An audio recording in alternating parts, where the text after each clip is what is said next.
LaCroix with Crystal Light is delicious, and it tastes like an Italian soda. You are recorded right now with your terrible taste buds, and I hope. How can we get them? And I hope the carbonation chokes you for a little bit. I'm trying to think, what's something that I like that is just one of those.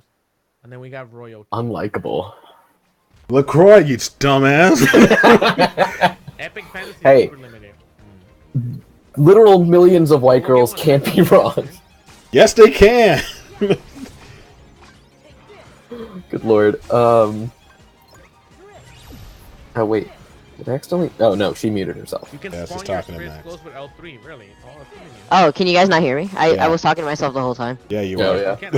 I thought you were still talking to Max, and I was like, "Yo, tell him to get on camera." I kind of yo. He's like asleep basically. Oh. God. So All right. kind of in the same vein of she leaves and shit happens. Literally every time as a kid that my family would go to India, we'd come back and another building in our town was burned down. Oh my god! like I think the first time I remember going was right before second grade.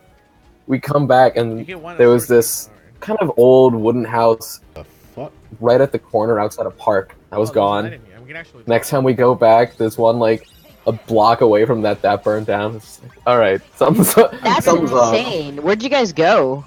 I mean, Was it like a trip? Like yeah, just visiting family in India. Oh my like, god.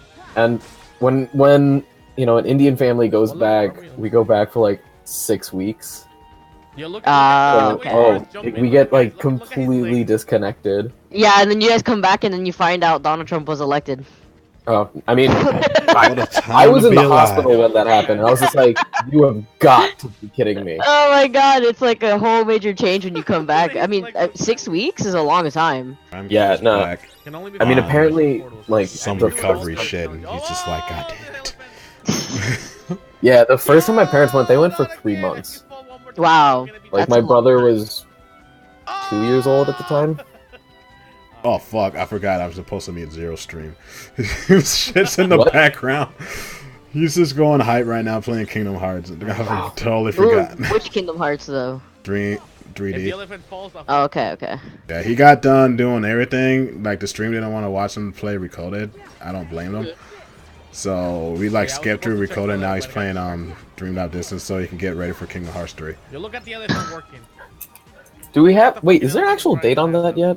Nope. The drop meter? Alright. Good. Good. No, good. not yet. Yeah, not yet. I would love to know when though, cause I mean, I think all of us would love to know when. for real. No, I that's- mean, Sora for Smash 1. Wait, Smash 1? Smash 1? No, for Smash when? Oh, I thought you said Smash 1. I was like, yo, Smash just, what? she just, What? this is she Smash just, Prime. she just All right, leaked. just- She just leaked the title. I knew that Nintendo perk was coming in handy. Oh my gosh, that'd be crazy. But then, like, would Smash 64 actually be Smash 1? Hey, I mean, they can pull That'd be the real they can pull an question. I mean- Xbox One. Yeah, I was gonna. Yeah, That's what I was for gonna say. real, for real. Xbox One. Like, I'll always hate that naming system. I'm just like, what were you thinking? This doesn't- Well, they didn't know what to do after the 360. What else can we come up with? 180, They guys. could have been like, hey, Or just one. let's go crazy. Let's go back to 1. Wait, what? Yeah, just do well, it. it's the funny part about it is that Xbox One is going to be their last Xbox, and they're like, yeah, And then Wait, they is it created- really? They created Yeah. the 1S, and then they created the 1X. yeah. The Xbox One line is the last line of Xboxes. So, what are they going to be essentially creating a new console after that? They're gonna No, create they're Xbox not. One XL. That's what's No. gonna happen. It's just gonna be a No, personal dude. computer. Nah, they're just Xbox. There's one being played right behind me. That's funny. I mean, Exactly. nah. There was an article. I don't know when it was, but they were saying that. Wait, guys, just like what mute? He keeps crashing. Are you serious? Oh. Oh my god! Yeah, it's all good. It's all good. It was Wait, very am I, short. am I back? Okay, you're cool. back. Yeah, you're back. Hallelujah. Yeah, I don't know why that happens. Honestly, that one might have been just because my headset's kind of shitty. Probably. But no, they're pulling out of making game consoles just because I think they realize that. They suck. Well, a combination of Sony has always had that like hold on the market, and Nintendo has their very strong, like, their very strong fan base that will never change. Nintendo has winter and now holidays. they have one of Nintendo has holidays. The second best. Holidays. Here's how it works with Nintendo. They don't promote throughout most of the year. They'll hit you with the Nintendo Directs and everything. They'll let Sony and Microsoft do what they want year round because they have to promote Call of Duty and everything because they always share the same party games. Yeah. Nintendo is just like, okay, you guys got this. Boom, holidays. All right, so we're going to drop Mario Kart. This, that, bundle on top of bundle. It's mostly, because when I worked at GameStop, it was always like, ¿Tú tienes el FIFA 16 para el Nintendo Switch? I'm like, oh, no, that doesn't even exist. I don't got no FIFA. System. I don't want to pay no FIFA. We got Mario Strikers. I didn't know FIFA. It was always some sort of like PlayStation or Xbox game that was related, that had nothing to do with Nintendo, but since your child owned a Nintendo device, it was always like, do you guys have this game that's actually for the PS4 or Xbox, but on Nintendo device? It's like, do you have it for the Xbox? I've even had someone ask me for GTA 5 for a Nintendo 3DS. I was like, I don't know where you saw that. I've never heard of that. You're like 12. You can't even buy GTA even if you wanted to. I mean, have you seen those, like, street vendors in any metropolitan city outside of the US that they're selling, like, fake bootleg copies of GTA for, like, the Game Boy? It's like, what? No. That's so funny. You want to know how bad it was when I used to work at, like, video game stores and everything? So, whenever a Hispanic family came in, I didn't even let them ask. I just introduced them to a Retron 2 and Super Mario Brothers 3 on Nintendo. And they will buy that every time. And that was like my easiest $50 to $90 sale every time. I'm just like, oh, you want to play FIFA? No, you want to play this. This is cheaper. You get more games for it. Boom. And you just hook it up to your TV. And it is like, that's a good idea. I'll buy that. I'm Salesman right there. Salesman right there. I'm just like, nah, you don't want this FIFA 14. No. You don't want this. You want this. You want this. You'll be happy. You'll be fine. You got 6 games in one with 2 controllers. Go play that. Yeah, that's a massive buy too. I mean, I ain't got no Mario Kart or no Xbox. You ask me that one more time, I'll slap you. Xbox 360 like definitely was really hard on the market when it came to PS3 because everyone was like, yeah, Xbox Live, you got Halo, you have all these other games going on that a lot of people were able to play with each other, and since most people owned an Xbox 360, if you wanted to play with your friends, the ideal go-to console would have been the Xbox One, but then like the PlayStation 4 came out and completely annihilated Xbox. Yeah. And that's why PlayStation doesn't want to open up their like avenues, their network avenues to do cross-platform with Xbox because they already have so much money. They would essentially be losing money if they do that. And Xbox in the end would be gaining money. That's why they are open to having like cross-platform. I mean, it's crazy. I think the thing that happened with the PS3 and Xbox was like the 360 was the social console. Like that was what you did with friends. Yeah. But I think the PS3 kind of like started carving out this niche for Sony of being a console for like really good single player games and also having a solid lineup of multiplayer games. But like the focus always in my head was I can play really good story games in this. Yeah. I remember I had an Xbox 360 for one specific game. I think it was Fable. Oh yeah. Game that you basically could like live out your life. Fable was the shit. I had that game. I remember playing it so briefly because I want to say it had to have been like in middle school when I played the game. Funny I played so many games on my 360. I had a PlayStation 3 and I was like a Call of Duty Modern Warfare 2 kid. So I was all up on Modern Warfare 2 all the time until like Black Ops came out. Hold up.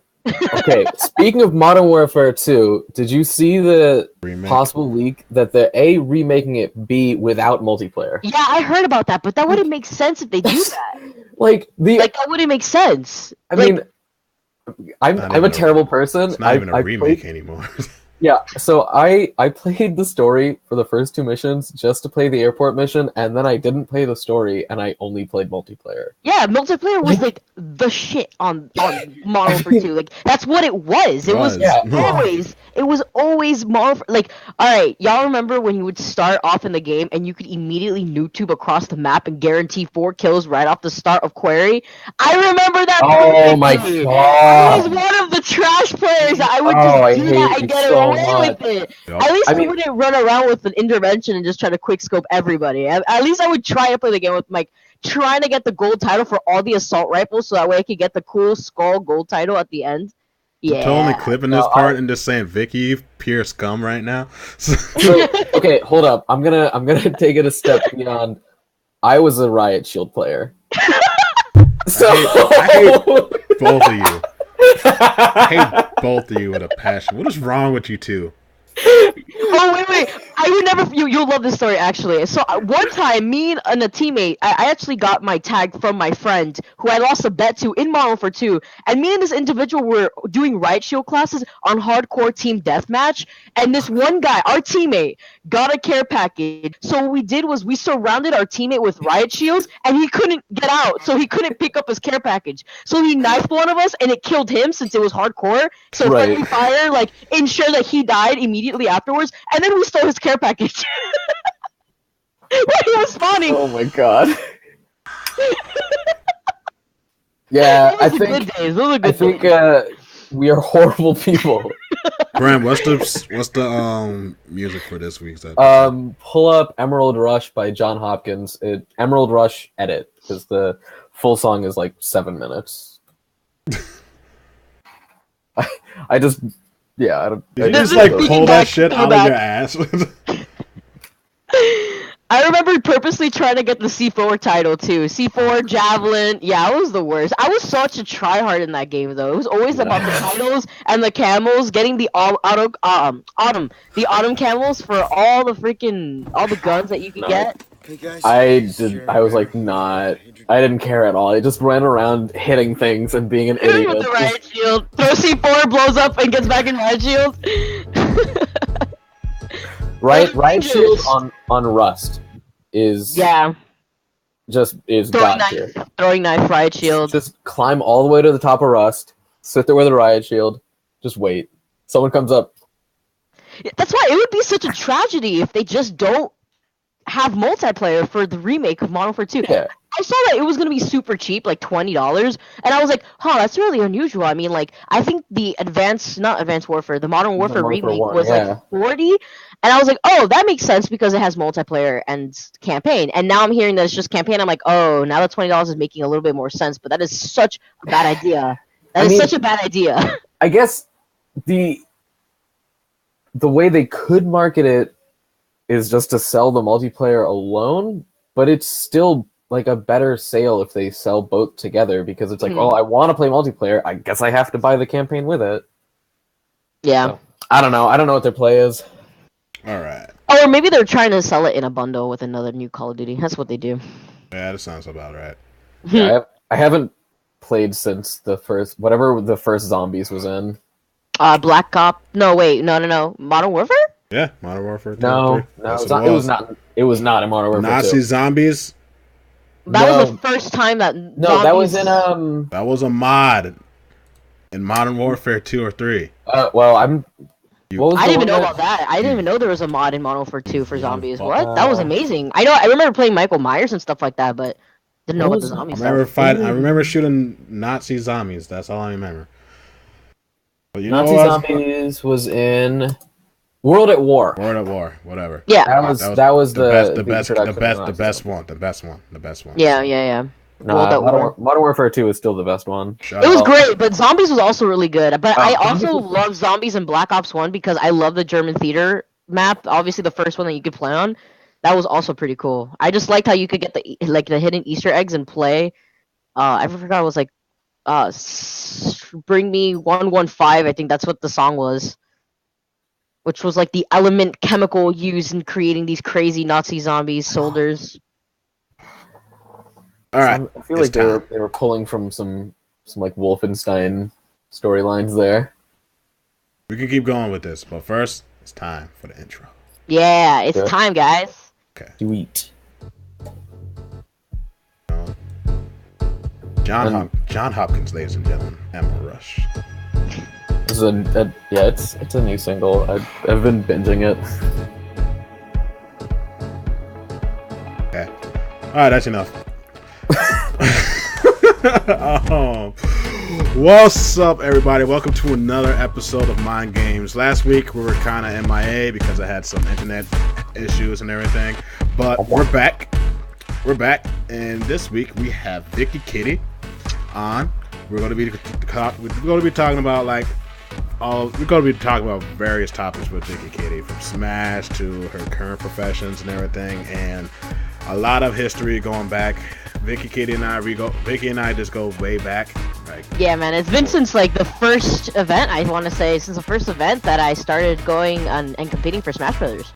Yeah, that as like with the Kirby, and then before even Corner yes! was a thing. Like I played Sheik at one point too. Yeah, actually. You played Sheik. Yeah, I had Mr. R in the first pool of the first tournament I ever competed at. Like, let me tell you guys something real quick. Like, let me tell you something. Like, you guys love Supergirl Kills. You all would have loved Vicky and her raging antics back then. She got a lot better with her raging.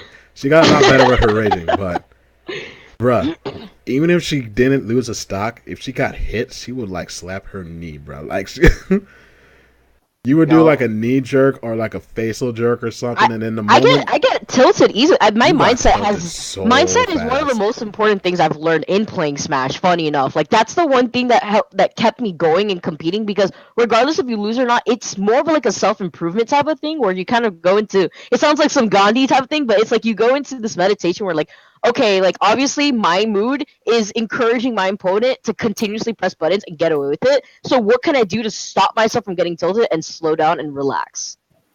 My answer was to dare them with Kirby. Absolutely. Or go not on the shield. Or go Corrin. And then spin on their shield instead. You just get away with it. Damn right. Blast Kirby. I don't know about y'all, but finally Kirby has stuff since 64 in this game. But, so, if you guys haven't seen the last time episode we had Supergirl Kills, this is also another Girl Gamer episode.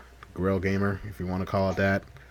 And we're going to dive into it because Vicky has some history on this end as a competitor and a commentator, and just all around she didn't have a fun time in the Smash community for a bit. I mean, there were some good times, there were some bad times, and there are just some really, really stupid times. And I was a part for most of it. So we're going to hop in. First off, like, Vicky, what exactly got you into the community, the Smash community? So I've been playing Smash for way before I actually even knew the community existed. It was one of those things where I had a friend who brought PM one day to the group and was like, hey guys, look at this mod that I have abroad. We should totally play. And it was like a group of like, I want to say 8 of us. Playing in our friend's living room, taking turns and stuff sometimes whenever one of us would just not want to play. Obviously casual fun in a living room, and we eventually got so competitive that we're like, yeah, we're the best squad here in our city, like we'll take on anybody. And that competitive nature actually brought me to like bring on like, hey, like I play Smash, and then the new Smash for the 3DS came out, and I actually didn't have a 3DS at the time. So I would try to play with anybody that I would see. Maybe it was on my school campus, or it was with other friends that would have the game. And then I met somebody who actually introduced me to the game, and they brought me to Versus, and I was like, oh my god, this is amazing. Like, there's a competitive scene for this. And I messaged my friends that weren't with me at the time, like, immediately, like, guys, you would not believe what I am seeing right now. It is setups upon setups of just people playing Smash, like, friendlies. It wasn't even a tournament at the time. And I was freaking out. I remember sitting down on this one setup, playing Kirby. That was my first character I played. And I had taken 8 people out in a row, casual players, just sitting it down. And I remember the feeling of beating 8 people in a row and not getting up from the setup. I was like, yeah, I'm so good. Like I am the queen right now. Y'all can't even see me. I was so mistaken because, funny enough, the first tournament I entered wasn't Smash 4 because I didn't own the game, so I didn't feel confident in playing. But it was PM, and the first person I had to play was Master Raven in bracket. And I never played the game again. I just was like, all right, I'm just going to stick to the new Smash game and learn the new Smash game, and maybe we could just go from there. And then that's kind of how I just started getting more dedicated to the scene. It was more so that I strived to get for improvement, and I had a teacher at the time, Sabrick, who had taught me a lot about the game. I mean, why not any other better player than Sabrick? You know, the teacher of our community to help me out in learning the game, and that's how I focused on different characters from Kirby to Sheik and then to Corrin eventually. Yep. And plus, his name was Kirby's backwards, so that just throw you. Yeah, that was pure funny. bait. That was just pure. Like you just like sugar to a flower. I didn't know that at first either. I totally did not get that at first. The first tournament I was able to compete at seriously was CEO 2015, and that's when I found out at that tournament that his name was Kirby's backwards. When Matt Afro, I don't know if you remember Afro. He lives in Colorado now. Old player. He was the one that told me about it, and I was like, oh my gosh, that's so funny. That's just a coincidence right there. But yeah. It's funny that you started off in the PM and everything. It was like I don't want to say I started off in PM. Like it was the first tournament I did go to casually, and it was the game that I dabbled with the most. But then I want to say it was like 2-month period. 2 month period. I mean, we all start off with certain ones. Sometimes a mod. You know me, back with 64. Had that same type of feel when I saw, like, when I went to my first national was like FCD, and I just see all these setups everywhere and like all these players. I'm like, oh my god! And then I was mad hype about it. Didn't sit down for like 8 games straight and was bodying people, so you got that on me. But yeah, damn, I was slapping people on my first first non-event that I hosted, but I was slapping people, best of my talent. I feel like it's that spark you eventually get that's like, oh wow, like this is actually happening, and I feel great about it, so I kind of want to keep competing, see how far I go. And it was lovely too. I feel so young because the first event I went to was a Foundry, summer of 2016. Wow. Like in San Fran? Yeah, because I used to live in the Bay, so like. My first connection in the Smash scene was CJ and Dewan. Those were the first people I met. I was just like, this is awesome. CJ ended up becoming, I still talk to CJ from time to time. He's someone that I look up to like a mentor. He is everything I want to be in like gaming.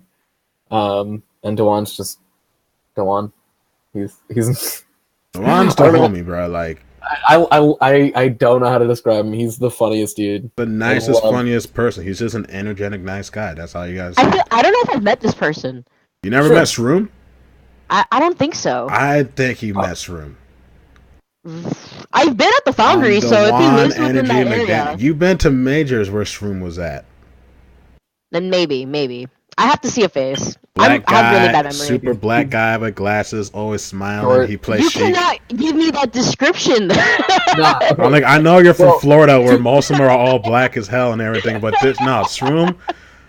You see. Look behind you. Look behind you. You see that blank screen behind you?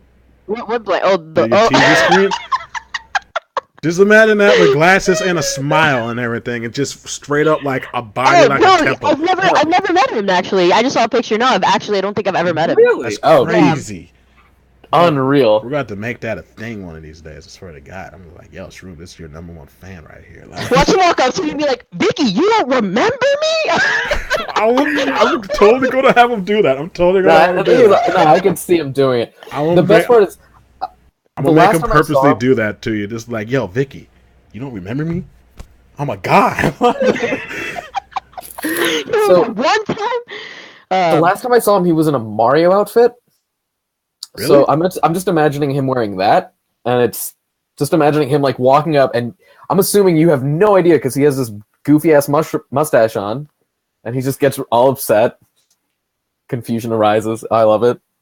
It's gonna be amazing. It's gonna be built up. One of these days. It's gonna be set up. No, definitely see it. It has to be. Yes. There, it's done. Yeah, it's my first Smash and Splash I'll be possibly attending, actually. Hell yeah. Oh, hell yeah. Yeah, I'm really excited. I've never gone to Smash and Splash before, but this would be my first time. Actually, Water Park. Water Park, Lazy River, all of that. It's gonna be hype. She's never been to Smash and Splash. I can confirm that. Yeah, I know that. I think has Josh talked to you about the lounge? Just briefly. Okay. He's talking about me. He's talking to me. Oh, I was like, I don't know who Josh is. Okay. She don't know that. She don't know the peoples. I wasn't sure. All right, so we're gonna keep this going though. We gotta keep this Yeah, going. keep rolling. Keep going on tangents.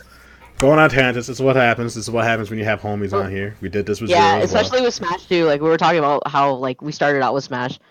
Oh yeah, it's beautiful, and you not knowing Shroom, but we're gonna. It's fix relevant. That. We're gonna fix that. Like, first. Yeah. All right, so we're gonna dive in harder and everything too. So, also since you're well known in the gaming community, you know, ambassador, you're on there. You did the commentating with D1 and the other guy for Arms. Seen you in Pokemon, Pokken, Smash, whatever else you have. I haven't been too active on there, and we know how it is in a heavily male-dominated game of all levels, and especially when you know you were in relations with some of the other Smashers and everything. Can we like divulge into the history of how like the community really treated you as a female gamer? At first, starting out in South Florida, everyone actually was amazing. Everyone was welcoming. I saw it as a family. I'm pretty sure I have like some sort of descriptions of some photos of a group of us where I was like, yeah, South Florida, where we're all like one big happy family. And that's how my perception of the Smash community was, because that to me was the Smash community. And then I went to nationals and I met more people beyond that, and everyone was super nice to me. Honestly, the only time it was unwelcoming was online. Other than online, everybody in person has been pleasant. No one has ever been disrespectful to me. But that also has to do with some people just having a face on whenever you talk to them, either that or they're just not brave enough to say the things that they would normally say over the internet to your face. Exactly. So I'm actually one of the things that I was thinking about was when I was kind of planning for this episode was, I don't know if you saw the tweet from Hugs, 2-3 days ago, about like eliminating words like retarded, cancer, and Yeah, I saw that. Autism. And autism. And so I think that's obviously the general consensus. That's the thing to do, and I think that we are doing it. But I think that being online, being able to hide behind a username, the anonymity makes it more okay. Dude, is that you? Yeah, dude, I have a hospital on both sides of me. I have a police station behind me, so there's always stuff. Shout outs to Chicago Police Department. No, I'm nowhere near Chicago. Shout outs to Illinois Police Department. Locking up Prim. Yeah, but I mean, I think that the community's getting better. I think that like having seen stuff from 08 and on, like it seems like the people are getting better. The people are getting more aware of what is and is not kind of acceptable. Wait, you talking about 08? What? Bruh, let's go. We need to go farther than that. I mean, that's as far as I've gone back. I'm sorry. I'm a baby. I'm still considered a newbie. I want to say from my experience, it started out in 2015. Lord. Yeah, 2015. D, are you ancient or are you ancient? You feel so old. I almost got like 14 or 15 years on you guys. Yeah, no, I'm still. I want to say I definitely new gen here. Especially since I wasn't a Brawl kid.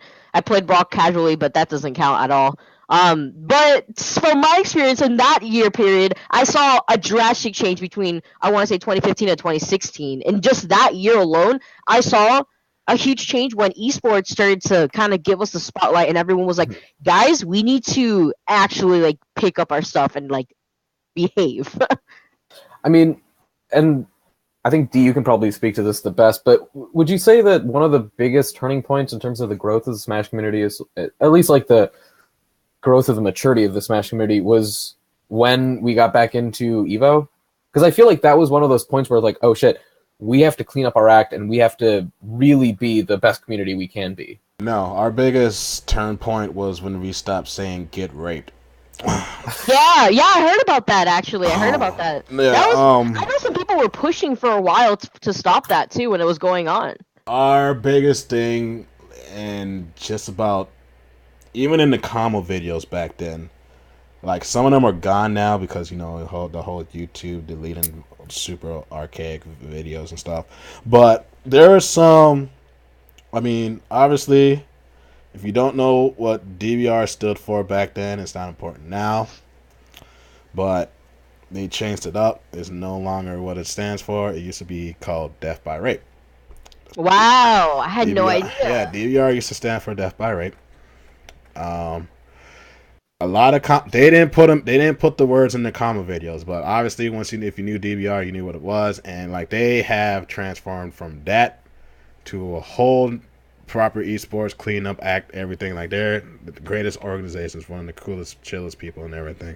But back in the day, if you did a super sick combo, you can hear in the crowd rape, and then even like in the combo videos, it would literally have the word rape and everything. And like once we got past that, things were starting to get better. Like even then, there were like stereotypes for all characters, and it even transgressed over to Smash 4 side, where like one of the big ones was if you were a Peach main, you were a fat guy or you were a gay guy. Like there was no in between. You were either fat or gay. So so it was that. And obviously, on Bayonetta, some people just saying, like, instead of saying rape and all that and retarded, retarded was another really bad one, too. Yeah. I don't hear that very often, even like. No, because it got replaced with autistic, so.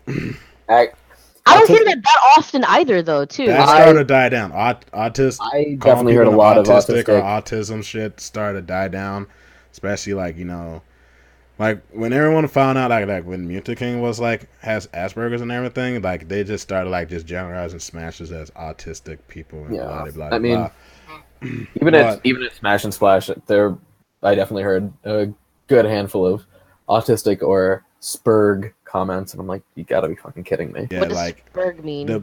It's just short for someone with Asperger's. Oh, he's a Spurg. The three big words that started to go away in the Smash community were gay, rape, and retard. Was kind of like turned into autism. Even autism's getting rape. Gay was really bad because you can call anyone gay. They were calling your playstyle gay if you didn't like it. Like a lot of people back then, if they were watching Hungrybox playing, or even like Mango or Mata and stuff, if they were like doing the whole platform camping or like just keep repeating over the edge, they would be saying, that's such a gay style to play as and everything. Like anything that was defensive, it was gay. Like offensive was rape and everything. It was so bad. So it was those were the turning points in the Smash community when we telling people to stop saying that or that. There will be occasions when I see in comments saying like, oh my god, I do got rape. I'm like, dude, don't say rape. Like even in my group, like I'll be banning people if they start like saying this person's gay or whatever. Like if they start throwing out it doesn't slurs. look good either.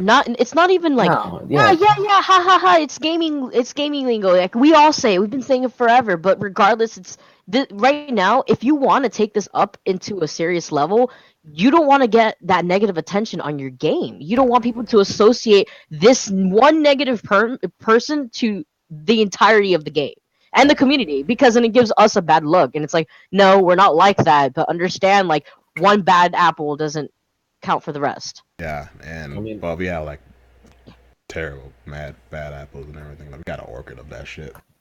And I mean, like, there are some people that you probably wouldn't have thought would say these words that don't say them anymore. I believe it. I'm not gonna give any hints, but he's sleeping on your bed right now. But yeah, but times change, and that was 6 years ago. So yeah, we as a Smash community, we have come far and wide, cleaning our act up, and we're actually getting a whole lot better on things too.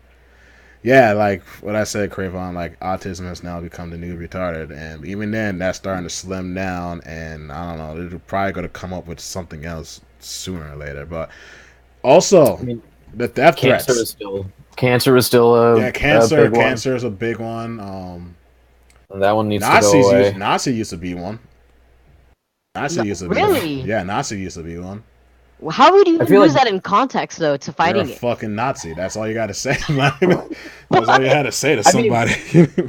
God, I want to agree with you, but Jesus, it's taken on such a weird new meaning in since 2016. No, it has not turned on into new meaning. It's just, same stupid shit. Like, well, people just say it just because it's like, oh man, that's a hurtful thing to say to somebody. It's like you're a fucking Nazi or you're a fag, you're a Jew, you're something. I don't know. Like anything you can add on to it, you just add fucking before it, and boom, it could become an insult and everything. Like, I am gonna say, like, was it?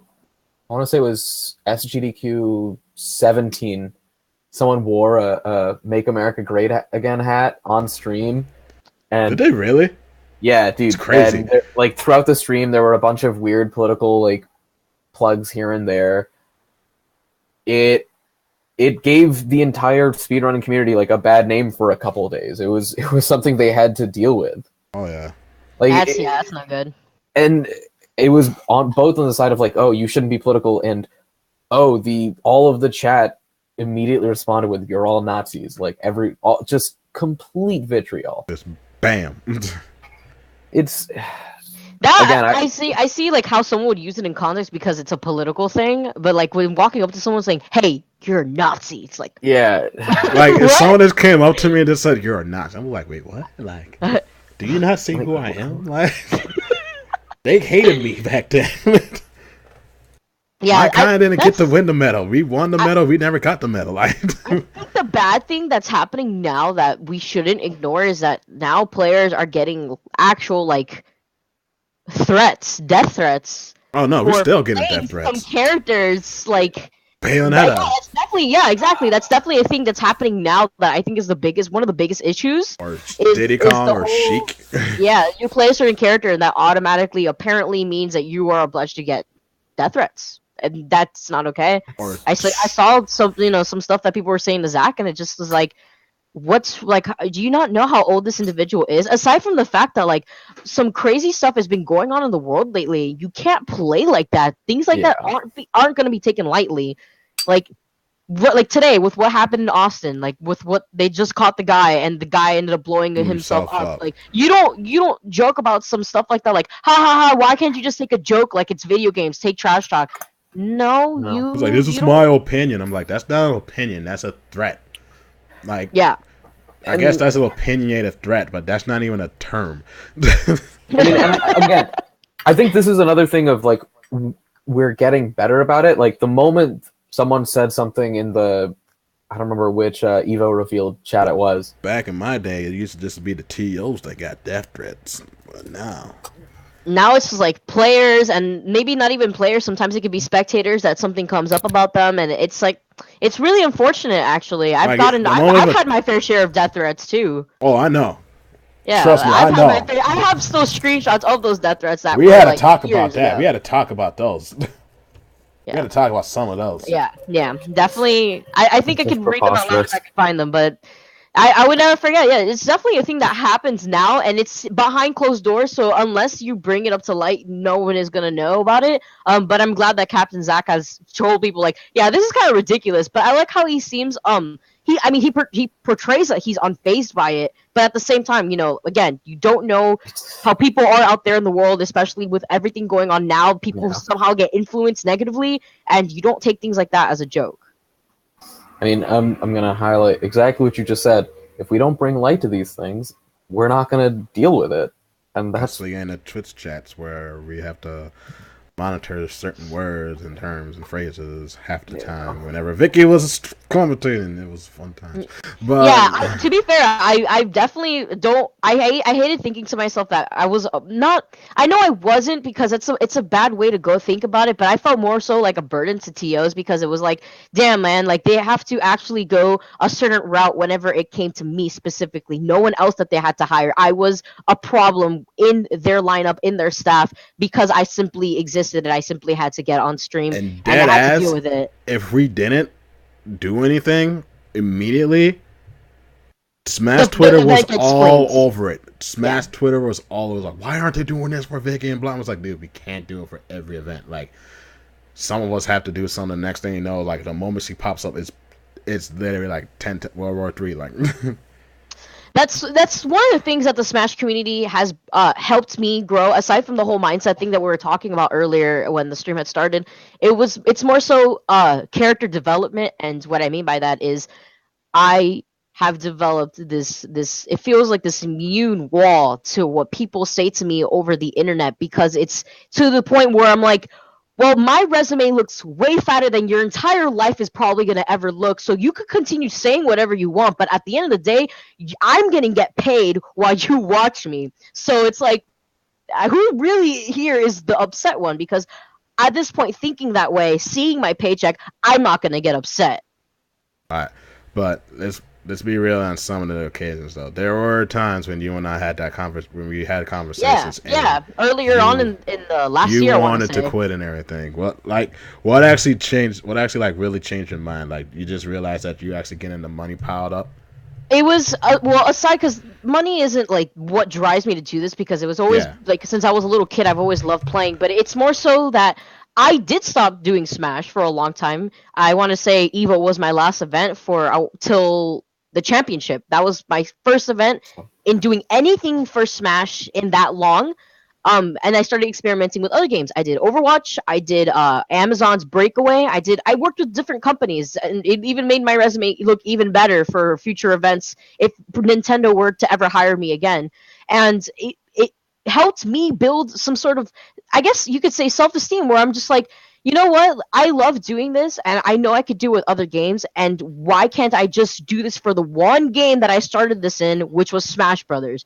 And now I frankly don't care what anyone has to say to me. They can say it all the time over the internet, but again, I've never had anyone say anything to my face about that. It was really hard getting used to it. It was a process. It was more like a mental thing. It was, I want to say it was kind of one of those things where it's like you get constantly criticized. I still get criticized, of course. You get constantly criticized, and it's not even constructive criticism. It's people making fun of how you look, or it's people saying disrespectful things about you, or it's people saying threats that may not be death threats, but they're still threats, like things that they want to do to you if they see you. And it's kind of like concerning, and I think about it, but I'm never alone at events. I'm constantly surrounded by good company, because you are who you surround yourself with. Disciple, you and I are homies. Every time we go to events and you see me, I'm with my other commentator friends Big as well. ass I'm with South Florida. I have, all of my friends that are always with me at events, that I know that I'm okay, because no one's going to harm me if I'm with these group of people. And that actually sucks to think that I can't be alone necessarily at events. But at the same time, it's the world that we live in, and it's something that I have to keep myself aware of, because the one time that I let my guard down and I always think the best of someone, obviously that didn't go the way that it should have gone. And after that, I would never make the same mistake twice. Yeah. When I say that, what's the person you think of? Yeah. We ain't gonna think about that. We ain't even gonna talk about that at all. But no, everyone knows me. Like, everyone knows how I am. Like, if I see one of my homies, I'm going up there, big ass. Like, I couldn't even care less who you're talking to. You could be talking to. You could be talking to Reggie or even fucking Sakurai right now. And you could be talking to Sakurai, all of them, like having a big, deep ass conversation. You just be hearing me, Vicki. Hug. Who this? Oh, what's up, Sakurai? What you doing? I don't care. This community all has the same goal. Well, I would hope that the prominent people in the community would have the same goal, and that shared goal would be making sure our game is able to reach that platform, that we get the same amount of viewers that Overwatch League gets, and we get the attention from other esports brands that they could actually invest in the game without feeling regretful in doing so. Like, I wanted to get to the point where I turn into a stream and someone's playing the game and they're just straight ass, but they still got a lot of viewers and a good amount of chat interaction. I'm like, yo, we did it. This dude is straight booty, but damn, he's got a lot of watching. Like, you know what I thought about? It's like, imagine if Ninja just streamed like Melee, or he just streamed Smash in general. Like, imagine he's like, yo guys, like, I'm here just playing, hanging out with my wife, and he just plays. And imagine the one thing that would get so many people hyped if Ninja or something. Imagine. The crazy thing is, Maximilian Dude actually did that with Smash 4 for an occasion, or Soda Pop and TV. I actually think I saw that guy today. One of my friends had a stream playing on the TV. Lucky, but no, no. There'd be times where I'll be going on the Twitch channel and I'll go to browse and I'll just see Smash 4 or Melee has 20,000 viewers on a weekday. I'm just like, what the hell's going on? And I click. I'm like, oh, One of these guys was playing Smash today. I'm like, okay, one of the 20K member viewers are always on here now. So I'm gonna say the thing I think would be like maybe not the best, but probably the most fun for a Smash stream. Hassan Whiteside. He's an NBA player, but he has like. Didn't he just play like DBFC the other day? No, that was De'Aaron Fox. Hassan Whiteside. He's like a Snapchat god. His Snapchats are purely memes. Like he's a 7-foot giant meme. He's kind of like Attica, but taller. Kinda, yeah. All right, cool. Like he has one. There's one giant Snapchat story where his chef makes him a red velvet cake, and he's like, "I'm gonna call this red velvet cake church." Wait. What? Wait. And so he starts blasting "Take Me to Church" in the background. Oh my and he God. starts holding the cake outside his window, and he says, "Go home! I don't deserve you! Go home!" Is this guy a basketball? Is he from Miami Heat? Yeah. Yeah. So like, I want to see Hungrybox playing Hassan Whiteside in Smash 4 because I know Hassan Whiteside plays Smash. Like he's played Smash on Snapchat a ton. Oh wow, that's actually really interesting, but also like the publicity is so good. That'd be hilarious to actually just see them play Smash and him just coming up with some random type of thing. Like, yeah, he and Justice Winslow both play a lot of. Well, they play everything together, but they do play a lot of Smash together. That's pretty funny. Interesting. That's interesting. It's actually hot. And thank you for the host too, Mana Leftover. Alright, we're gonna keep this going though, so grinding on, so we're gonna jump ahead. We're still in the Smash world, but jumping ahead on, you started like, from going from competitor more to actually no. Pram, you do this because you know more about Riot than I do. So I don't know. Did you see? Maybe last week there was a Riot, like a big thing with Riot that they were highlighting a bunch of their female employees. I didn't. Oh wait! It wasn't for Women's Appreciation Post, was it? Wasn't it International Women's Day or something? Yeah, was it for National? Yeah. I think it might have been. It may have started there, but it continued. I think I saw it. I saw it though. I feel like it was a very vague image that I saw scrolling down. Oh no! So yeah, they ended up actually doing it for a few days, and what they did was they would just like highlight individual, artists, designers, programmers, and it was, it was super cool to see this focus, especially for a company that I think has generally tried to stand for like some equality. They've been pretty good about that. Do you think that Smash needs to do something along those lines? And do you think that in terms of the integration of like girl gamers in our community and kind of the increase between that kind of really skewed ratio, do you think it's just a matter of time? Because I think a lot of that happened initially in League a long time ago, but the fact that League grew as fast as it did made it easier for everything to get integrated. And I guess if Smash gets supported for Smash Switch with Nintendo Versus and money gets pumped into that and publicity gets pumped into that, do a lot of these gender issues kind of start to diminish? I think so, because Nintendo is going to be doing all that. I know that for a fact. And it's only the beginning. And I know that once that people, the public who may not be in the competitive scene, start seeing, let's say, Kels or I trying to do our best and trying to push the new game coming out, Nintendo's all about diversity. We've seen that. We've seen in their previous invitationals how important diversity is to Nintendo. You have to be standing out in your own way. And when other people see that, I think it will have them want to try it out. The difference right now between Riot and the Smash community is because Riot Games owns League of Legends, and they're the head. They're the people that the community looks at.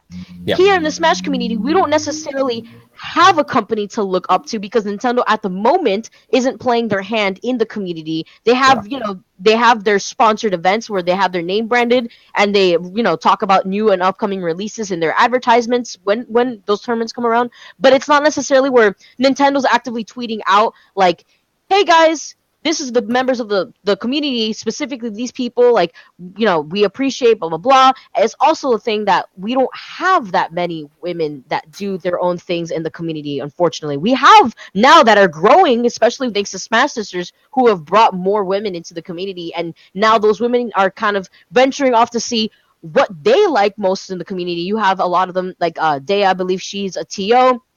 You have Alyssa, who is in Central Florida with Dea, who's also a TO. You have Kels, who is the best woman, Super Smash Brothers player for the Wii U. Isn't Dea in Korea right now? Yeah, Dea's in Korea teaching over there.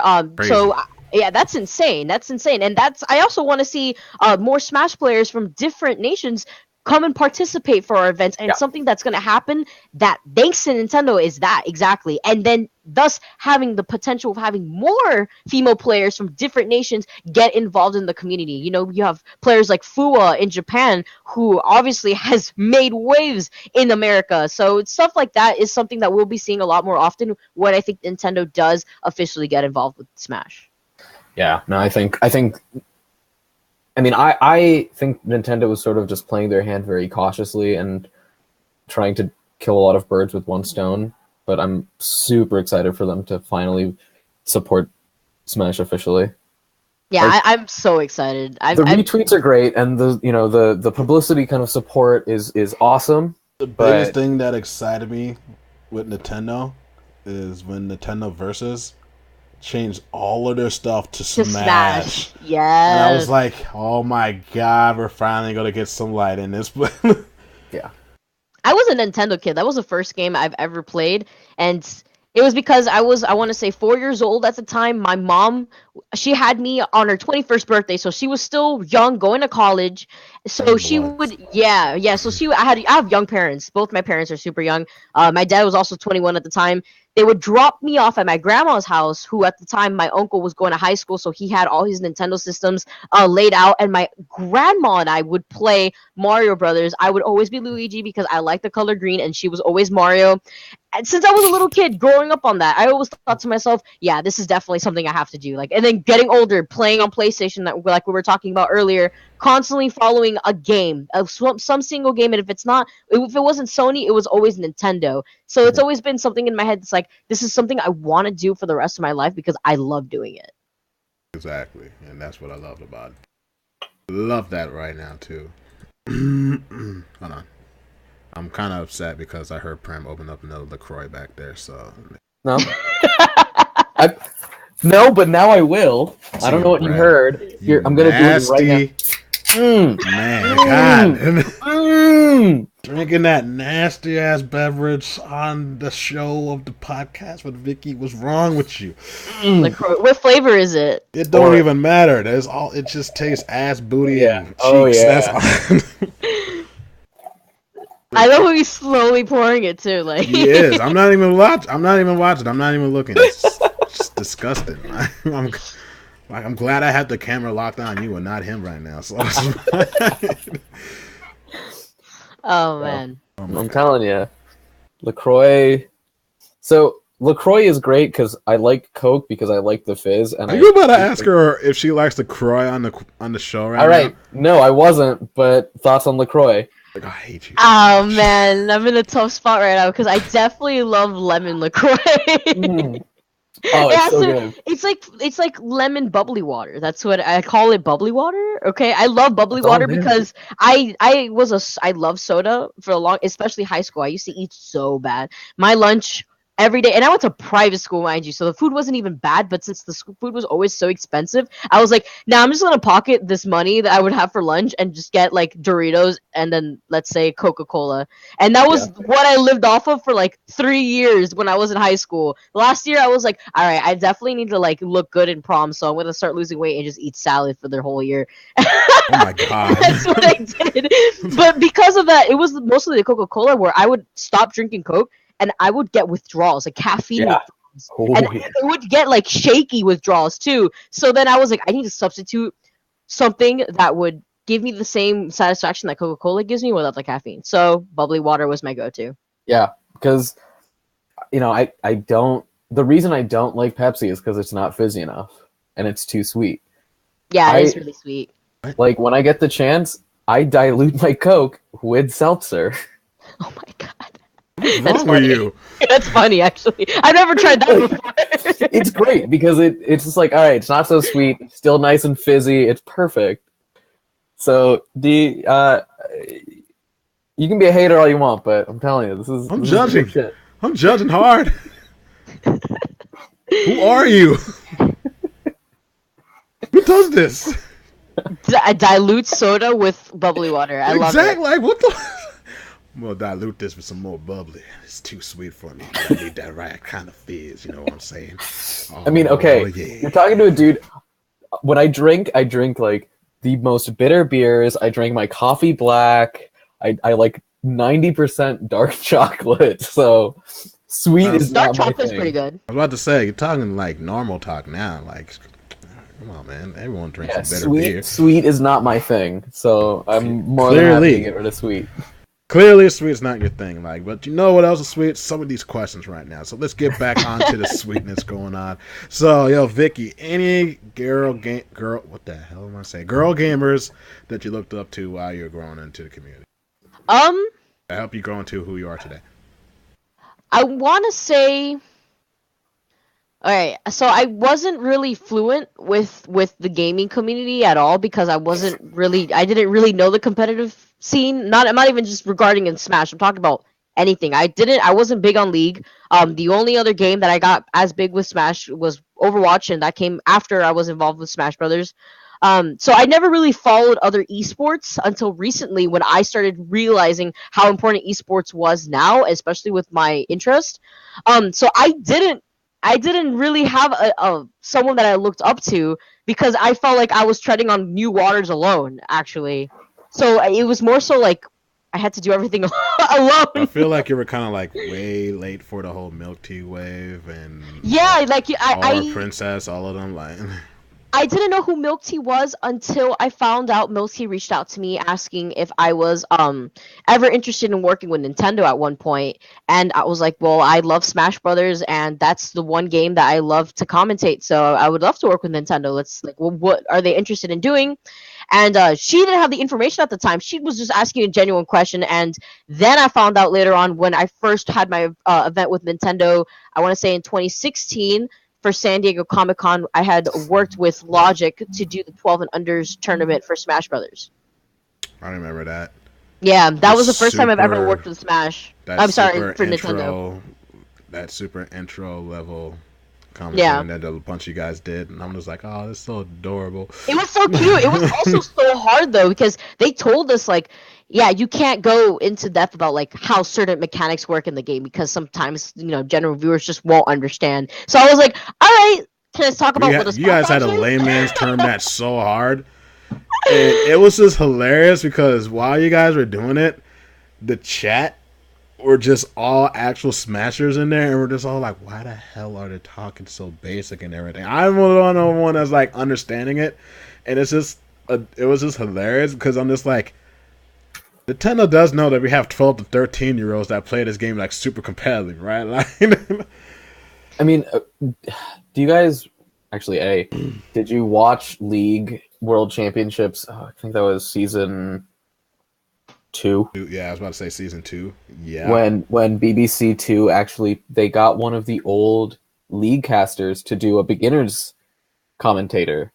That's interesting. I actually didn't know they did that. Yeah, they did. Yeah, so it was on. I think it was on BBC 2, and they played out. Only watched season 2 because CLG was super dominant during those first 2. Because it was I can't even think of his name, but it was Demand. Yeah, it was Lee or Lay. I don't know, but yeah, I remember that was such a cool thing because it introduced a ton of people that would have never been able to watch League to League. Like everything was explained very, very simply so that anyone could understand it. I mean, a similar broadcast that I had to do in the same fashion was EVO. When D1 and I had to do the national broadcast for EVO, we had to speak in a very basic way to explain the game, so that way the viewers at home who don't know some terminology. Disney one? Yeah, yeah, Disney and ESPN. Mm-hmm. Yeah, that one. And I mean, that was, I thought that was, I think that's a super, super important thing for any community to do because honestly, like I mean, again, I'm new to the scene, realistically. Like, when I first started watching this, it was impossible for me to follow anything. And it was only through, like, playing it and getting my ass handed to me nonstop that I finally figure out, like, the basics of how to even watch Smash. And I go to live when I was at work, when ESPN was covering all of that, and they all know that I play it, and they were just asking me, it's like, D, what are they doing? I'm like, basically, they're just trying to kill him off the top or off stage so they can. It's like the one who has the highest lives wins, and they're like, "Oh, okay." And I'm like, "Yeah." It's basically a big version of King of the Hill. They're like, "Oh, okay." And I'm like, "Yeah, pretty much that." That's actually what a lot of my commentary tends to try to focus on, even in like professional games that the community would probably know. But it's always my mindset of, I'm not going to obviously break down the basics of a game when it's happening at the pace that it is, because then essentially I'd be wasting my own time and like falling back in the pace.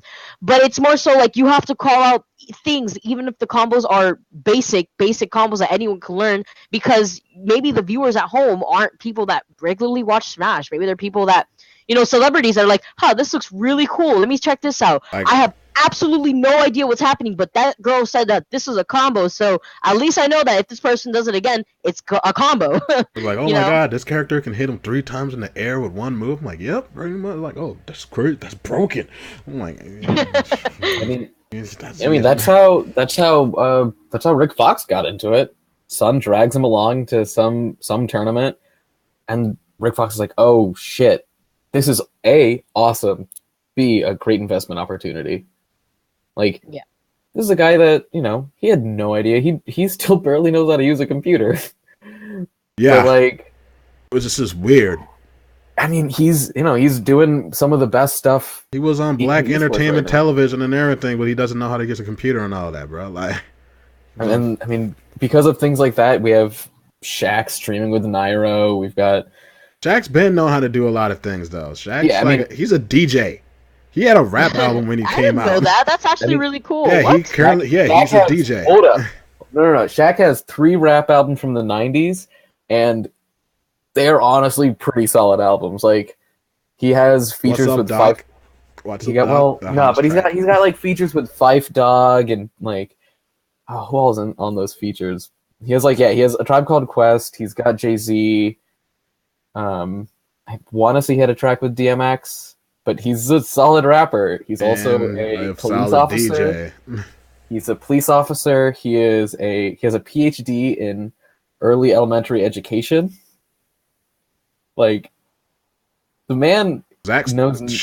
busy. He stayed busy. Like, he was not just a basketball player. He was everything, man. He was literally everything. He was literally everywhere too. Like, damn, every milestone. This is not a Shaq episode. This is a Vicki episode. I gotta plug one thing. We're not plugging anything.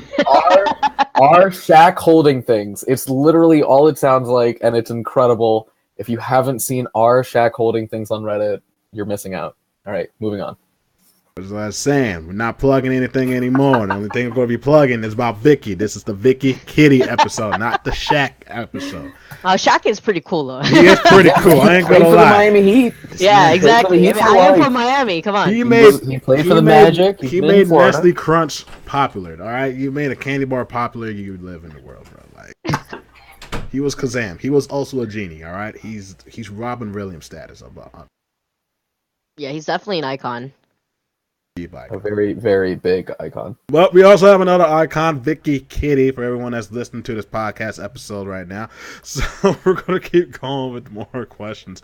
Also, guys, if you're new to these type of shows, we're also going to be answering questions from the chat as well. So make sure you guys tune in. Share the stream around if you guys want to keep it going, because we're going to be answering as many questions as possible around the end of this segment.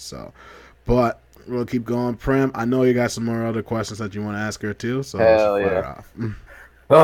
So I've asked this to a few different people, but what do you think immediately we as a Smash community can do better? Like, I think that we are improving, exponentially. I think everything's moving very quickly in terms of how we are growing, but from your perspective, what can we do more? I think we need to figure out a rule set and finalize it so that way every other tournament could decide on what rule set is going to be legal and what players could attend certain events depending on what characters they play. Other than that, though, I think the community has been doing a good job at keeping tournaments together. I remember that last year, every week was a tournament. I feel like this year it's slowed down a little bit, and I have no complaints on my part for that because I know a lot of players were burnt out from how busy the season was before it had ended. But that's just because I want to say, in my eyes, knowing that the new Smash is coming up, some players are either not going to practice and just wait for the new game to come out, which I think isn't the best idea. And then there's going to be players that are trying to end Smash 4 with a bang and then proceed to carry that momentum into the new Smash game. After the community is done with Smash 4 and essentially we'll move on to the new Smash game, I think from there we're going to be seeing the drastic changes and the positive influence that the community is going to have on viewers and people competing. Plus, I'm coming back hard too. So, I guess quick question for my reference. About how long did it take between the release of Smash on the Wii U and kind of like a solid, prominent competitive scene? I mean, from my point of view, when I competed, it was roughly around the time when Smash 4 was new. Not during the 3DS days, so I can't say during the 3DS scene days, but during the time when the Wii U had come out, I want to say it kicked up really. I like CEO 2015. It was popping, like it was going crazy. I don't know if there was any tournaments prior to then that I want to say Apex. Apex was a big tournament that I had missed out slimly. I had gone to Versus for the first time ever. I want to say 2 weeks after Apex 2015. So I had missed the window for that tournament, unfortunately. But when I saw the events during CEO 2015, that was crazy. That was definitely an experience that I was like, all right, I need to go to another tournament, and I even invested in my own trip to go to MLG, New Orleans. Hell yeah. Yeah. Basically, once the Wii U release popped up, it Smash 4 Wii U, Smash 4 just basically like blew up because not everyone. We all like a lot of us. We had the 3DS. We practiced. We played and everything. Greninja was broken as hell on that. I heard about that. Yeah, Greninja was. She was Meta Knight. Hitboxes just were non-existent on the 3DS for some reason. That's how it should be. It was weird. Like he could be right in front of your face and it wouldn't connect for some reason. But there were. I mean, a lot of us were playing like. That was back when Diddy Kong had like Hoo-Ha, Sheik had the dumbest bear in the game. Zero Suit Salmon still has her same ladder combo, but a whole lot better. Greninja would just up smash you 2 or 3 times before you even thought about being able to DI for whatever god reason, what Sakurai was thinking. And even the beta was crazy. Like, I mean, Mega Man was broken as shit. So I mean, the beta that was only playable at Best Buy. Yeah, the Best Buy. Is that the one that had only like 5 characters open? Yeah, had, like, and like Little Mac. it had Dacus in it still, so like all the characters could Dacus.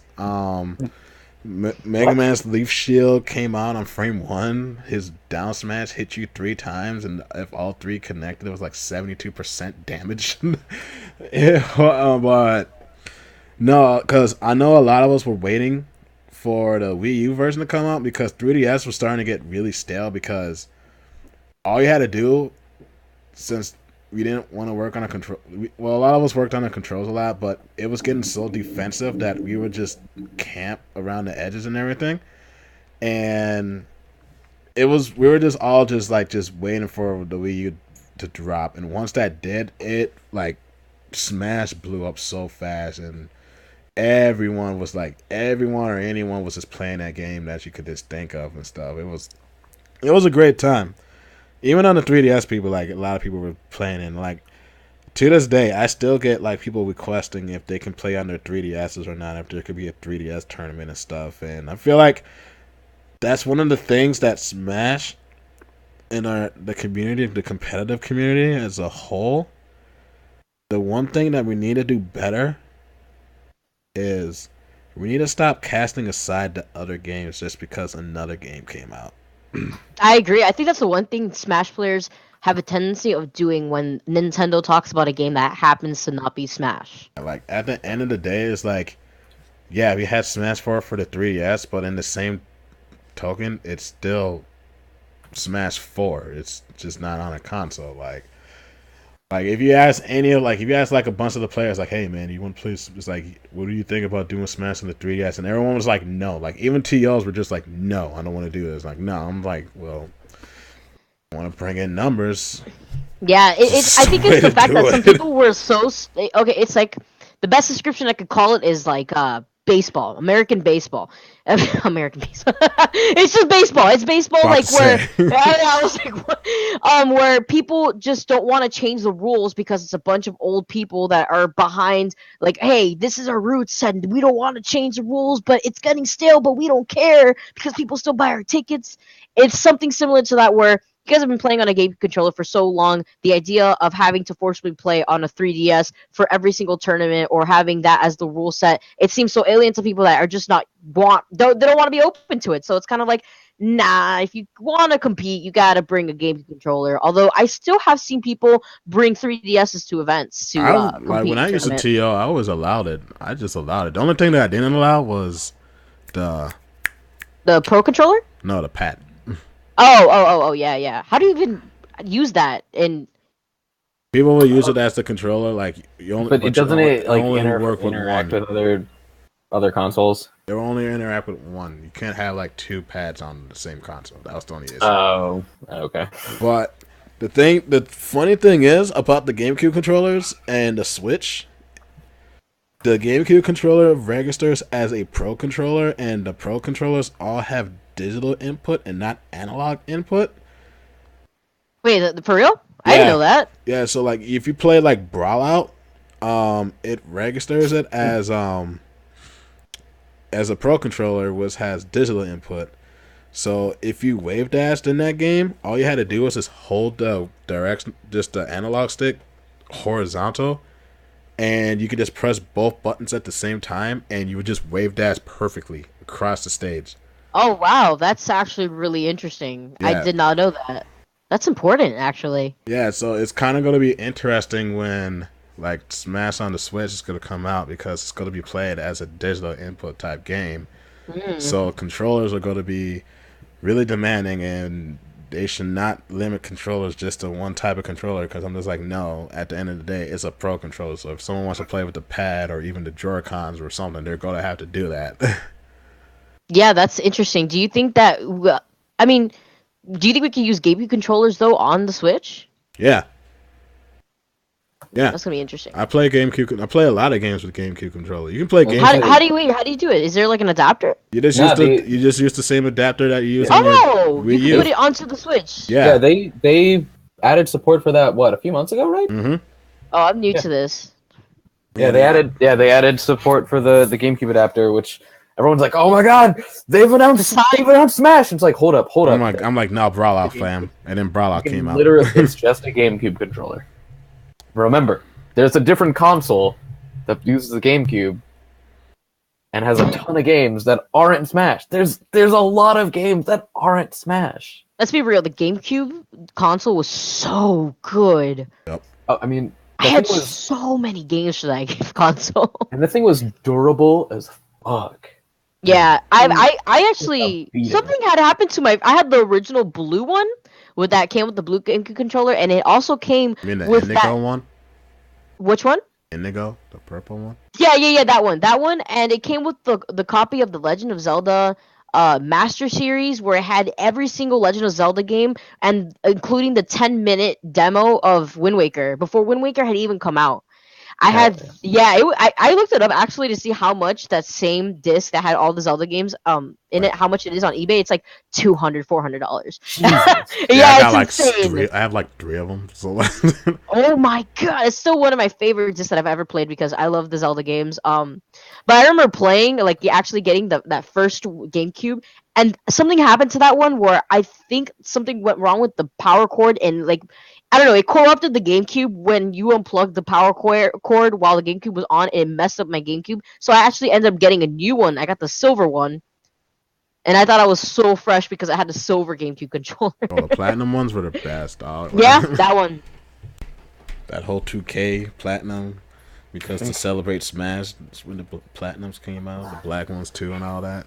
It was like, Yeah, I think the only that was the one time when they actually like bundled up a Smash game was to the new Smash Brothers game, Melee.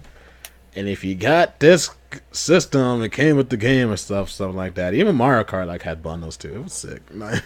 actually, I was watching something recently where they had Melee. Oh, there was an episode of Portlandia that had Melee as a museum exhibit. Oh my god. That's funny. It was like there was something. Yeah. That's actually funny. Brief aside. Old ass game in a museum that's still being played today with mad numbers for whatever reason. Mad numbers and like honestly, some of the most excited fans ever. For a Falcon knee.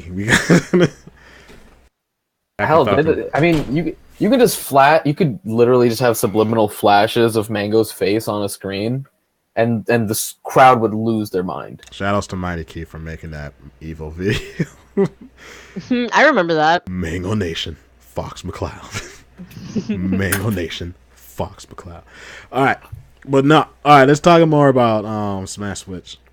Hell yeah, Smash Switch. This is what we're all here for. This is what we're all here for. Real. All 10 viewers right now, ready to talk about this. All right, name me your top 5 characters you want to see in the game. Ice climbers, ice climbers, ice climbers, ice climbers, and ice climbers. Pram, this is not about you. People will hate you. But funny enough, my number 1 is Sora. I definitely want to see Ice Climbers make a comeback. After Sora, though, it kind of gets a little wonky. I've had, like, my wishes. I know for a fact Goku will never be in Smash because he just isn't allowed.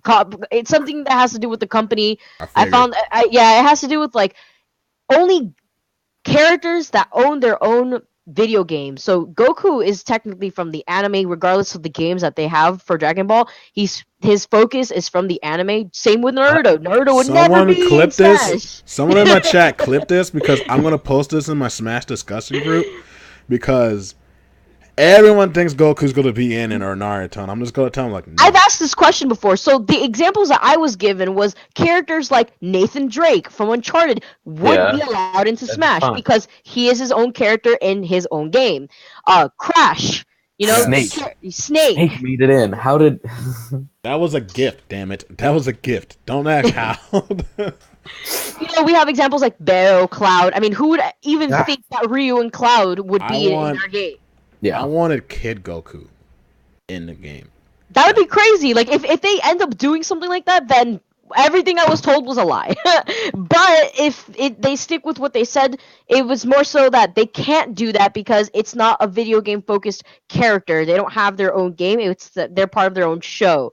So Sora would be allowed, essentially. I've always wanted Kingdom Hearts Mickey to be involved, but Mickey obviously having his ties with Disney, I don't know how complicated that would be, especially since he's also not his own gaming character, so it wouldn't make sense if he's there. Make more sense if like Riku is there. So, Lyn, I also want to see Lyn. I want to see Lyn in Smash 5. Everyone always wants an extra Fire Emblem character because we got like 5. You could even remove. I don't think Corrin would be in the next Smash. Personally, I don't think Corrin will be. I think Corrin was only used just to promote the game. Corrin's my favorite. Yeah, that's what they did with Roy. That's what they did with Roy and Melee and Mars to promote the game. And they ended up staying. So who knows? Who knows what happens? But I still think if they want to bring over the OGs, which Roy and Mars. I don't know if they would bring in Corrin into that equation because not so much an OG. But it would make sense if Lyn is in there. Like it would make sense, and I think it'd be also really hype. Okay, do you think Lucina will return? Maybe. I can't say too much on Lucina only because I don't know. Awakening I heard was really good. I heard some people have mixed feelings about Fates. So I think maybe Lucina will be back in since Awakening had that good publicity. They might keep Lucina. I think Sakurai liked the whole non-tipper versus tipper and still similar character. I want my Golden Sun characters in the game. I want my Isaac or Garrett or Felix, Alex, Maya. I want one of them to be in the game. They have such a unique move set with their Psy energy and everything, bro. Like, he could just push people off stage. He can latch on with catch. He can use Guy. He can use the Yens and everything. Summon Judgment or something from the damn sky and everything. Like, he has so much potential to be in the game. Like, they keep teasing him. They gave him a trophy in Melee, made him an assist trophy in Wii, then made him like another assist trophy or something else in Smash 4. And he looks so clean, like an actual character, and they're just not using him. I'm just like, God damn it. I think they'll have like characters like Shantae in the new Smash. I mean, I did see that they announced Ukulele might be in there. Yeah, I'm thinking like Banjo Kazooie would be cool. If we can't get Banjo, we might get Ukulele. I'm just gonna sit here, kind of just oohing and awing at all these options. It's like, that'd be good. You know what would be really cool? I've always thought this in Smash 4, but I think Pichu would be godlike in Smash 4 because of Rage. Like, and his height. Yeah. And his height. So I've always thought to myself how interesting Pichu would be, but I don't think they would have... I understand that it's going to be the same company that had made Melee that is going to be having their hands involved in Smash 5. So I don't think that Rage would be a mechanic even involved with the new Smash game. But if they ever thought about bringing it back, I know a lot of people would be upset. But aside from that, if they added Pichu in the equation, that would be really interesting. Well, like, since it is HAL Laboratory that's doing it, the same people that did the first 2 Smash games, all they have to do if they implement wave dashing, all they have to do is just put an air dashing into the game. And if you just air dash into the ground, it turns into a wave dashing. And if it's digital inputs, you get perfect wave dashes the entire time. You can just get a perfect wave dash the entire time. You don't even have to like think about it. And you won't even get people arguing about dash backing or stuff because, once again, digital input, not analog. So get a better. You could just get a controller and it works, and you'll be fine. Top characters though, Isaac from Golden Sun. Isaac. I would love to. I heard, Spyro finally has a release date. I would absolutely love Spyro. If they bring back gliding too, oh my god. Oh, that would be so silly. I'm not too big on having more Mario characters in the game, only because we have already so many. But one of my personal favorites have always been Paper Mario. So that would be really interesting if maybe they replace it with another character. He'd be different. He would actually have like the hammer and everything from all the games and stuff. I can see his spot dodge being him like going like turning, so he's just a paper. He would be like another Mr. He would be like a Game & Watch type of character. Like he would. I wouldn't necessarily mind Paper Mario over Dr. Mario. Yeah, I could see that. It's just Doc has been in the games for so long too. Yeah, and I feel like Doc hasn't been terribly relevant since Melee. He has not. I would also like maybe like another Zelda I want character. Shadow. I want Midna. Midna, yeah, that'd be interesting. Midna would be crazy. Or they'll probably put in another Breath of the Wild character. Yes, actually, yes, we did see Breath of the Wild Link in that trailer. Okay. Oh no, that was the funniest thing. So like in the Smash discussion group, there was one of the funniest things that they posted. One of these really memes that had me dying. Because you remember how Link and Squid and Ink Girl are in Mario Kart Deluxe? Yeah. Oh yeah. And it shows like in the cover when it shows Link is all smiling, but it shows Ink Girl, she has a green shell and she chucks it at Link. Oh my god. And then it switches over to when she sees the Smash emblem. And it's just like shit. And it just shows Link saying like, "Oh, you thought I was gonna forget?" That's actually funny. Yeah, if you look at the Smash games, they're all mad at each other. They're all looking for blood. And then, actually, if you look at Mario's face in any competitive Nintendo game, he's always so happy. Mad. He's so happy. Luigi's the most intense one. Out of all of them, Luigi's the one. Remember the whole Luigi death stare meme? It's now's my chance to defeat my brother. Like in every other game, though, Mario's like happy except for like Mario's Supercharged Strikers. Like Mario Strikers when he looks like the most intense. And everything else, he's like always has that big old smiley face on his, like him and Kirby, like everybody. Then you go into Smash and everyone's just dead ass serious and just like, yo, man, I'm tired of your franchise. We about to duke this out, bro. Can you imagine if Skull Kid was in Smash? God, yes. Oh, my gosh, that'd be my God, crazy. yes. That'd be insane. I'm just thinking about all the possibilities. Just gotta and... put in a Zora. I mean, yeah. I mean, there's also like so much skin possibilities too that they could have. Like, if they do something like with what Overwatch does when it comes to esports, like, okay, let's talk about sponsor skins real quick. How crazy would it be if Nintendo would open their avenues up to esport teams and sponsors that are able to put in their jerseys as a skin that players could play casually if they go online? That'd be sick. Like, I mean, that's they crazy.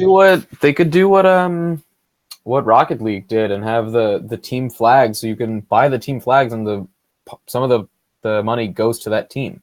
I think that's a super viable way for, like, your platform could be the team platform. Mm-hmm.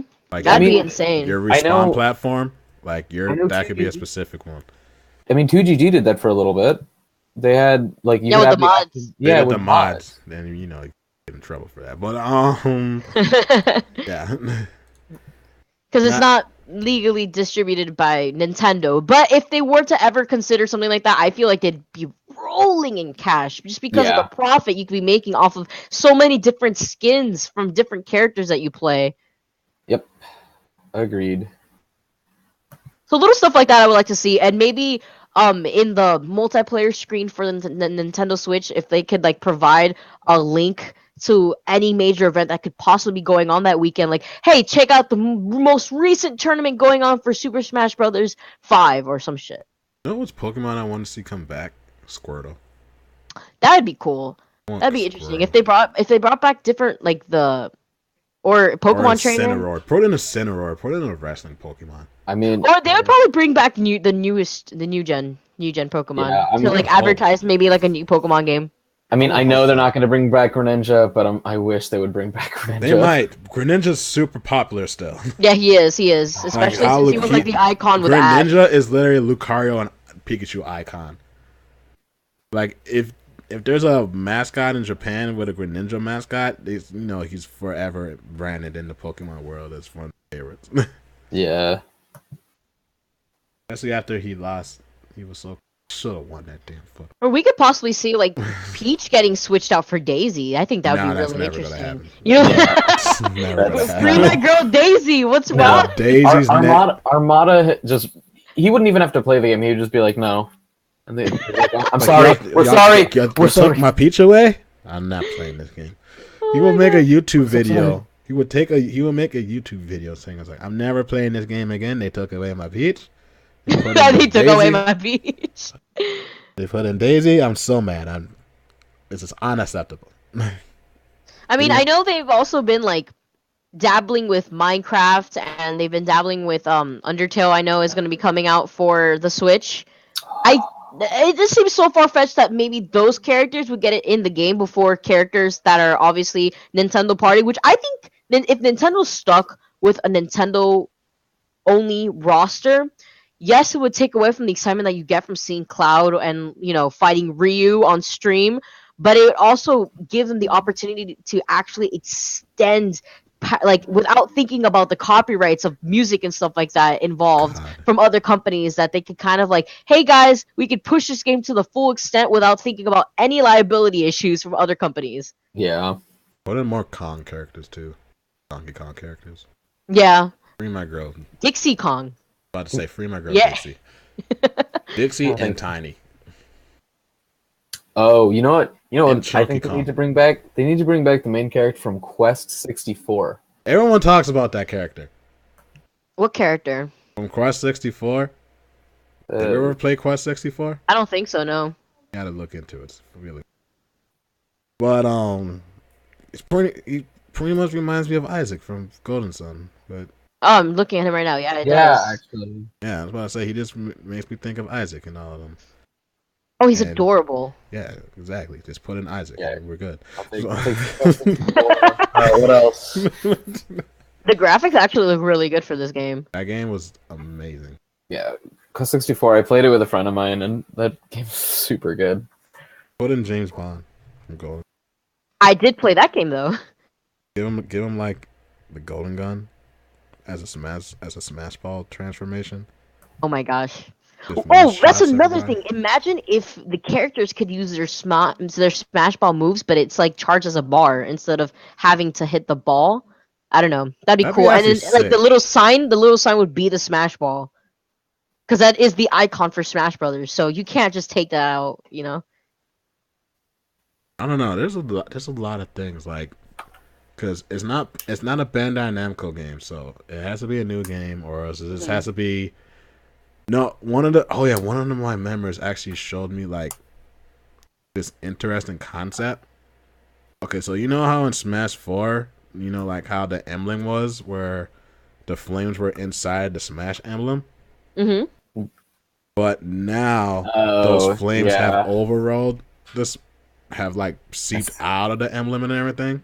Uh-huh, yeah. So like I they said like the concept was that of it is basically it might be just same game like a port but a deluxe edition where they actually go all out. Like everything just becomes more intense, like the flames become more intense and everything, like they even like the Smash Emblem camp containing everything. So we might have like a port, or it might just be like a really cool deluxe edition with more DLCs and like maps and everything. And if that's possible, I hope to God they bring some of the 3DS maps into the game. That would be so great because that's another thing is stages. We need We need stages. we need stages. We need cooler stages. We need good stages so that we can't justify the fact that Lilat is legal. We need stages that don't have a lot of stage interaction in the game. And even if they do, we need to let some of those interactions just rock because some of those stages are just pretty nice regardless.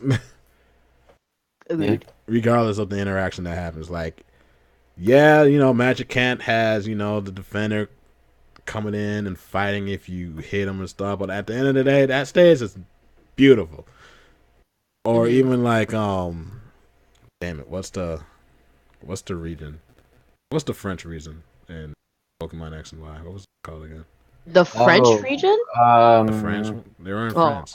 Yeah, I know what you're talking about. I can't think of the name. Whatever. But yeah. But no, whatever. That stage was amazing too. It was like a transformation, but like it was like a mute city, but with different type of things with the platforms and all. It was really cool too. It was like a cool mute city transformation type of stage. That was another one that I liked. But going in with the Smash community, because this is mostly a Smash podcast episode. For all you guys that are going to be listening to this, even though I highly doubt most of you do, because you guys or anything, fuck off, love you at the same time. But I definitely tweeted it out like I know 3 you times. tweeted it out. Kels tweets it out. Other people tweeted out, but you know, like Zero didn't. Zero didn't even know what the hell was going on in this episode. Zero was so confused. Zero was just so. Zero couldn't even hear you. Couldn't even hear us half the time, so I don't even know what the hell was going on at his end. I don't. What were we trying to do? It was something really stupid and convoluted. It was. You would have to send me your message, whatever you want me to ask, because he couldn't hear what you said, but he can hear me. And because we were on and because the chat couldn't hear you either, because we had to do Skype and Google it probably Hangout. had to do with something wrong with your mic. Yeah, we had to use Skype and Google Hangout and everything, and like half of the time he just couldn't hear a single word we were saying, and we're just like, all right. So that was a rough episode. But no, going on with what I was gonna say with the Smash community, it's like, all right, one, we gotta establish a rule, but two, we gotta stop making these stupid secret societies every 3 to 6 months or whatever. Oh, like what the 25 or whatever it is. The 20, yeah. Well, I mean, I heard about that. Yeah, that's Smash Melee. 4 has something else now.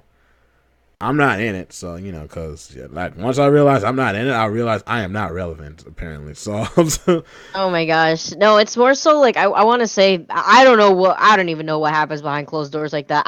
What I like to do is I think about what I like to accomplish, and it sounds so cheesy, but it's like I want to do this by this month, and then I end up making it happen, and that's literally my focus, and I tune everything else out around me, and until it pertains to the game and maybe rule sets that I need to learn, I will definitely relay the information to the stream, or I will keep that information in mind when I'm playing, because that's where I learn most of my stuff is by playing the game hands-on, and go from there. But everything else that happens behind closed doors, it's like, guys, this is a game. Like, Yeah, like unless you're talking about a rule set discussion, like, but yeah. if you are gonna do that, at least have a universal agreement so that way other tournaments are kind of like not doing their own thing because it looks a little messy then. Then at the point, like even if like one is because everyone wants to like bump heads about every little thing of the main issues, where they just see stuff at face value instead of looking at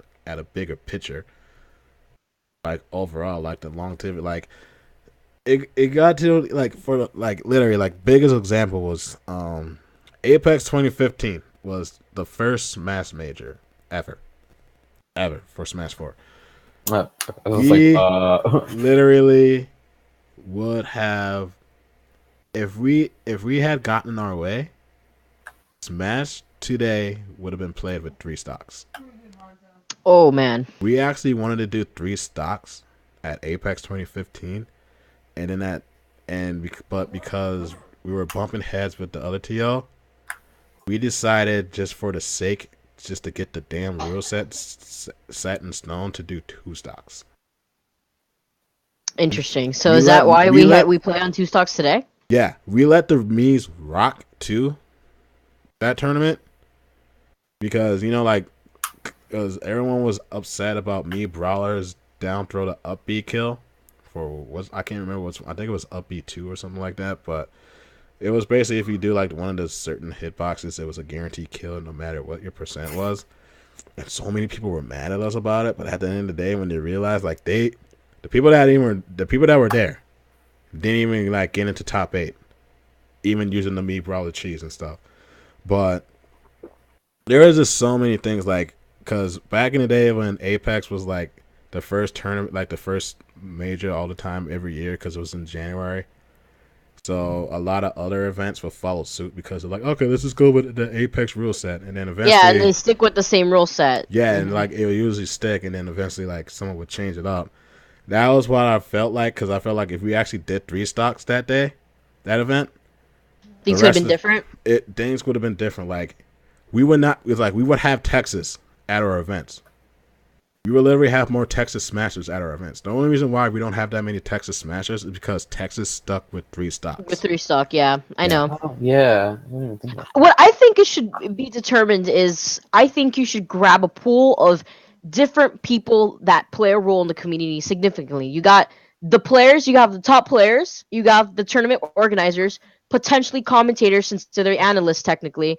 And then you've put in a pool of other people that may have significantly watched Smash, I would say, and then from a viewer standpoint, what they think based off of what everyone agrees on. Yeah. And I think with gathering all these different people into one room and deciding on what should be the rule set of the game, I think that's the best way to determine it. Yeah, like Cassandra Nova said that too. Like she wanted like this like certain groups and not just one. Because a whole bunch of people are always just like, we usually have the top players make the rules. I'm like, no, top players should never ever. No, because it's going to be biased by default. It's going to be biased as hell. Yeah, it's going to be biased by default. But I'm not saying that they shouldn't, obviously partake in something like that. They should, and then you should incorporate. Just shouldn't be top players only. Yeah, it should be more people than just top players as well. But I would like to see from their point of view what they have to say, and then discuss it with people that aren't top players but play a big role in dealing with top players and other players of different levels, and see what the conclusion would be. I've always thought that would be the best idea to determine a common rule set for every tournament to adopt, and maybe not have a scene left out like Texas where they're still stuck playing 3 stock. God have it, like if we just had like just only one certain group run the rules, Bayonetta would be banned, Cloud would be banned, and then everything else would be banned. We would only be playing on Omega stages or Battlefield for the rest of the Smash community, and it just died. Like, you would literally just be like, okay, we don't even have any stages to play on anymore. Don't have any characters to play with. And that would be an important thing to keep into consideration too. So even in those top players, I say you should have one Bayo main, one Cloud main, and then mix it in with maybe 3 to 4 more top Smash players, and then include a few more TOs that have dealt with a bunch of events with a certain amount of entrances that could be mandatory, commentators, and then more other people that are from the outside point of view looking within the hourglass. True, and it's just like, yeah, Kalos region. Thank you, Craven. Thank you with the backup. I love you. I just looked over at the chat and he's like, Kalos region. I'm like, yes, that's the reason I was thinking. Oh, yes, Kalos region, yeah. You know it's bad when you can name all the other regions but that one from X and Y. So you know it's really bad when you can't even, like, if you can't even think about it. I was like, damn, that game was not even relevant anymore. Yeah, I did not spend much time on that game. I did, only because of Fennekin, because character was a fox. My Pokemon was a fox in the starter game, and that made me happy. I don't know why, but it did. Just to find out that the fox was ass later on in the game. But we still got some more questions. Prem, we got like half an hour before we wrap up. I'm about to type up to the chat. It's like if they have any questions for Vicky, just go ahead and shoot them, and we can start shooting them off at the end of that. So, go on, Prem. I know you got one more. I think there was one question on Twitter. You should hop on Twitter and check. What's the Twitter one? Which one? Oh God, I don't know. I think it was a Smash Switch question. I'm sure. Was it? I got a few of those actually. I think it was majority of Smash Switch. Yeah. Shoot them off because I'm not. My Twitter's not. New characters, more legal stages, modes, online, single player campaign, stuff that we've covered. That's definitely one of the most important things. Here's a question: do you think that the Joy-Cons will allow for something like an ICs or I don't know, any other dual characters like a ukulele or a Banjo-Kazooie? I think any wireless controller for the Switch will not be allowed at tournaments strictly because of what Pokken has had to deal with because of wireless controllers. Really? Joy-Cons constantly having the Joy-Cons, the connection gets interrupted by the other Nintendo Switches and other Joy-Cons. So it's a connection interference actually that is a problem. So it's best if you actually have a wired controller. Wired controller all the way. Yeah, it's some in-air interference whenever so many wireless things are trying to connect to something. That's what I was told actually by Kino. You guys know who Kino is. He does poke and stuff. Yeah. So that's actually pretty good to let all the other TOs know about that. And if anything, they should talk to the Pokken TOs just to figure out what they would deal or how they deal with it. If maybe a player from the new scene wants to come in and use Joy-Cons and what they tell them. I think you have to have like a wired connection. Like even in the Brawlout community, like what I found out interesting, not even regarding the controllers, is how they do the stages and strikes. They literally just have all the stages available for the strike, and they'll either let player 1 or player 2 pick who goes first, and everyone just strikes one off, one on, one, like the entire time until there's like only one stage left. And they banned the FD stages because of the lighting and everything, because they even said like instead of just dealing with one character, they just outlawed, just banned the stages completely. Dang. So you know like how everyone would have had like an issue with Final Destination and Smash 4? That would have been a banned stage if you went with like a Brawlout format. Just because you know like how like the bright light bugs people and everything. Yeah, which is funny because isn't there like I don't think it makes a difference. I haven't really. They always said like if you put something Omega, it goes away. I'm like, no, it doesn't. It doesn't, right? Yeah, no. I've never noticed if it actually makes a significant difference or not. No, Omega doesn't do anything for FD. What's funny actually though, if you pay attention to the background of FD, some crazy stuff. A lot of crazy stuff is happening. The story of itself is happening. The entire universe is ending in the back of FD. And it's getting created. Being recreated. It's being remade. Like Earth is crashing into the sun, and it's not like. So as far as we know, I think the story is that at that moment, whoever's on FD are literally gods fighting. I think, or something. I don't know. It has to be like. That's so cool. Even like in the reversion, even the reversion, like we go into the planet and everything and stuff, and then go to this Wii U version. That planet gets destroyed and life begins anew for whatever reason. Oh, you want to know who I want to see come back? You want to know what I really want to come back? Who? Subspace Emissary and Taboo. No. I want another. Oh, I want yes. another boss character. I want like another single player mode where we just go on an adventure. I would love a good single player mode, like a good Yeah. campaign for the new Smash. It'd be so fun. Like just put in Smash Run, not that stupid board game. We had to. Oh God. When we had to use to try to unlock all the customs and stuff. Yeah, the thing takes so long. Just give us custom. Just give us free customs. Like, just call it Super Smash Bros. Full Blast or Full Burn or whatever you want to call it with fire, something to do with fire, and then say all customs available. And boom, we would have customs back. Customs would be available for new Smash games and everything. Because we wouldn't have to grind them and everything. God, we did not have to grind it because. Yeah, grinding is dumb. Dude, we had to unlock everything for Apex 2015 the day before the event. No, I've definitely had to do that for an event where it's just like going around unlocking everything on all the consoles. It's just a pain in the ass. I hope it doesn't end up being a giant. Oh, there you guys Yeah, go. Wait. you froze with like your neck like hanging over. I didn't hear you guys at all. I was like, why did the screen just like not? I was proceed? looking at your camera. She's like, she is really deep. No, she froze. Do you think we're gonna get any crossovers between Smash and well, not like any characters from other platform fighters like Rivals or Brawlout? That'd be interesting. I don't know if I want to see Paco from Brawlout. Is that the that lizard? would be really cool, actually. The four-armed frog. Oh that yeah, does yeah. spinning pile drivers and has Donkey Kong's cargo throw and stuff.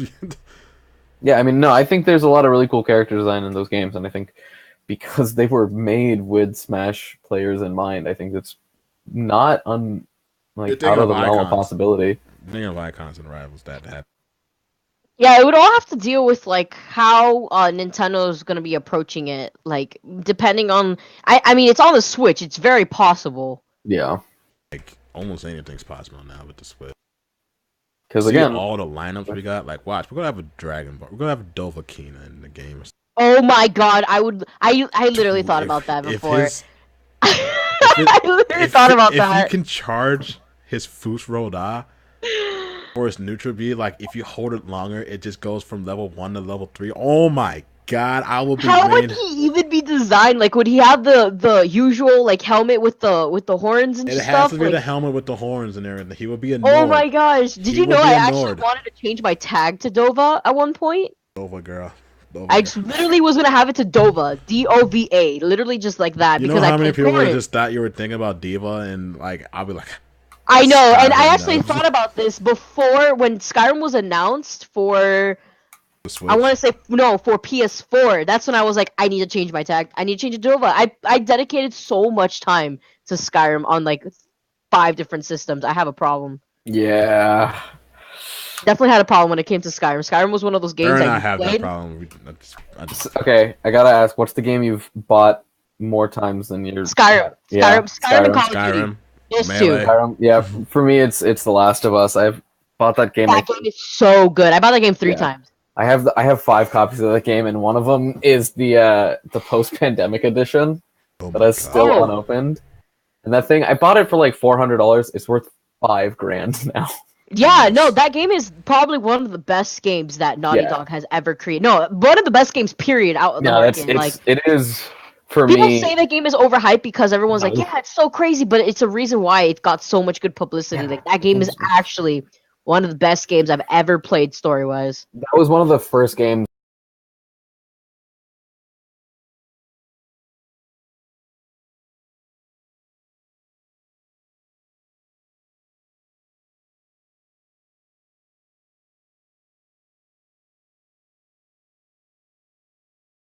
I'm trying to think. For the end of a game, I cried at the end of The Last of Us. I was watching that ending. It just did not make me cry. Well, No, I don't think it it's- made me cry. No, it's the full Oh experience. no! I know a game that made me cry. Final Fantasy 15. I still haven't played FF15. Ending of 15 made me cry. Okay, it made me more upset than anything, but I'm not gonna spoil it. But I definitely loved Final Fantasy 15. I just recently started Final Fantasy 7 with Max. Funny enough, Hell. Hilarious. yeah. Right. Is he gonna make you? Is he gonna let you play 8? No, he's been playing 6. No, you've been playing. Have you been playing 8? Yeah. Oh, he has been playing 8. He's been playing 8. My boy. Yeah. Finally, he gets to the light. Yeah. Are you an 8? 8 is the best, D. Bruh, I fell in love with 8. I fell in love with the characters. I fell in love with 7, and then fell really in love with 9. Yeah, this is my first time playing Fire Emblem, and it's 7. When I was a kid, I like intensely fell in love with all the girls in 8 for some reason. And it's just, I was like, especially like when you get to the city and you get, I can't remember her name right now. You know, when Squall's doing the dance, when he's doing the dance with girl and everything, I'm like, oh my god, she's gorgeous and everything. That was like my whole mindset when I was like a little kid. My husbando is definitely Kent. Yeah, redheads, man. Exactly. Thank you. Oh my god. No, that game is definitely really fun. This is the first time I played it, so I also my all-time Final Fantasy waifu is Aphrodite from Final Fantasy X though. Aphrodite. What would you do to have Sephiroth as a final, like a hidden final boss in Smash? Freak the fuck out, like. Oh, that would be insane if Sephiroth was in the game. I'd be like, hold up. Sephiroth gets in, but Cloud's not back yet. The fuck? Yeah, that would be whack. This is all assuming Cloud is brought back. No, watch them put in Sephiroth but not Cloud, just to like. That'd be whack. That also would mean that Sephiroth would be so busted. Sephiroth would be on. If they put Sephiroth in the game, they have to put Sora. I would be so mad if they did it. I'm sorry. Just have Sora, Cloud, and Sephiroth, and they were like, "All right, so we're about to have this Kingdom Hearts run back again." Yeah, it's not even a Nintendo game at that point. Again, watch them just scrap it all and put Squall in. I will freak out. I will main Squall, in a heartbeat. You just get the Gunblade. Hell yeah! I'm like, dog, I got a Gunblade. I'm about to pop everybody in their chest and then stab them afterwards. Like, don't even question my authority with Squall like that. Fun fact. So you know how in Kingdom Hearts the first fight you have is that fight against Squall in the center of Traverse Town? Yeah. The first time I played that game, I beat Squall. It doesn't make a difference. It made me really angry when I found out that it doesn't make a difference. You didn't know that? No, I was like 7. You were so happy. You were like, oh my god, I did it! Like, I remember... The thing that made me want a PS2, I had a PS1. The thing that made me like, I need a PS2 was watching Adam Sessler preview Kingdom Hearts. Like, right before Christmas, I don't know, 2001 maybe? Yeah, this game is so old. I forget sometimes because the graphics were so ahead of its time. Oh, yeah. All of that stuff. Yeah, the music. Traverse Town is still my favorite. Kingdom Hearts 1 did not age. Yeah, I'm actually been craving replaying Kingdom Hearts for quite some time now. Like, I try to play the first game again, and I'm just like, after you play 2 and every other game with better combat mechanics, you need to go back to 1. You're like, why? Yeah, one's still a little tricky. So clunky, and you can't even do anything until you get high jump anyway. God. Kingdom Hearts 1 is probably one of the only games that I would actively want to speedrun. The only 3 games that I would legitimately speedrun are that, Jak and Daxter, and SMO. I've thought about speedrunning Wind Waker one time. Wind Waker is probably one of my favorite games, next to like The Last of Us and Skyrim. As long as they keep Toon Link in the Smash, everyone would be happy. Yeah, that would be pretty fun. But if they added another character from like Wind Waker, maybe like Tetra would be really cool. I'd say they gotta add Tetra. Tetra would be. I mean, okay. Do you guys think we're gonna have 2 or 3 Links?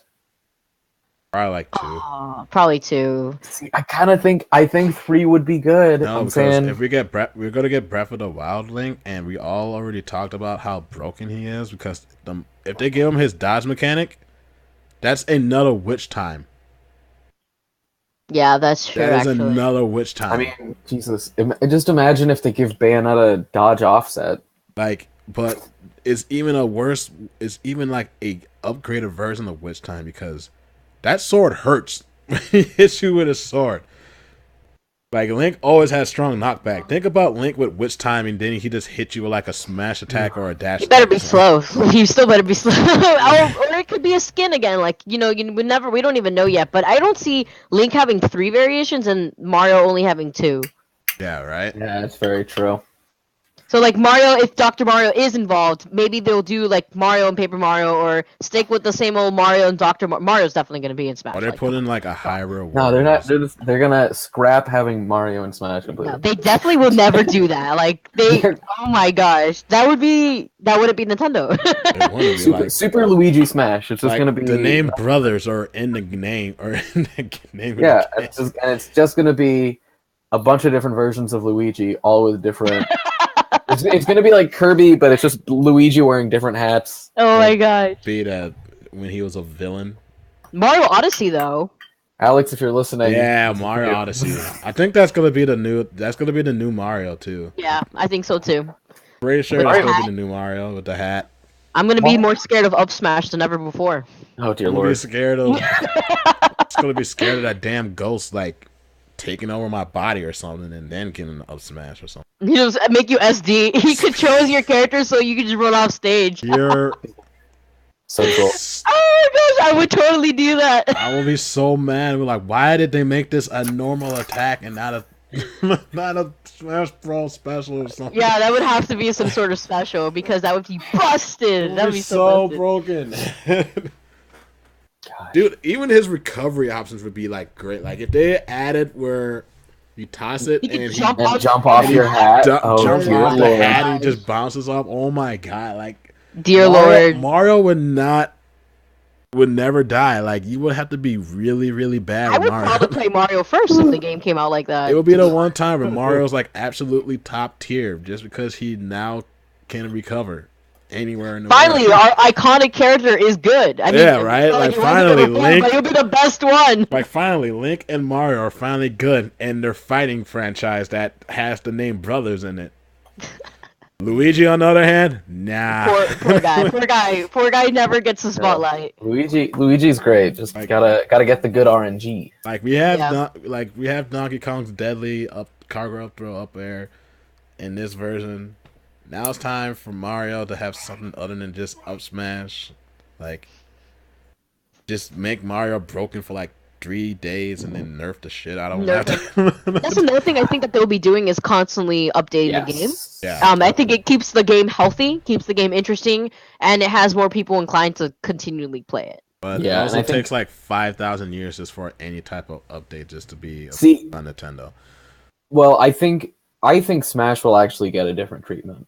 I think Smash is gonna get treated pretty well, and I think that getting an update every 4 updates a year doesn't seem out of the realm of possibility. I do want to see Rex and Pyra and Mithra. Yeah, I have Chronicles too.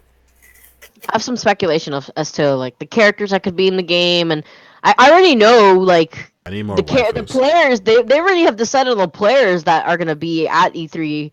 So never know, man. You never know what will be broadcasted. I'm super excited. I just want to be the MC for like any E3 thing.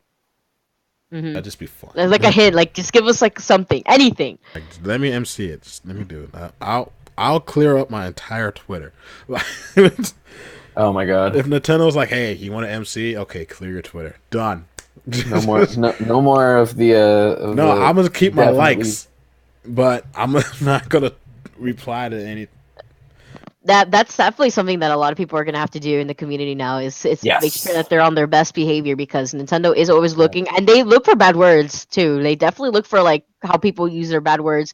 It's like I got lucky because I entered the scene and got involved with Twitter at a time where it was so like the norm was to act to esports, so I don't have anything like dirty on my Twitter.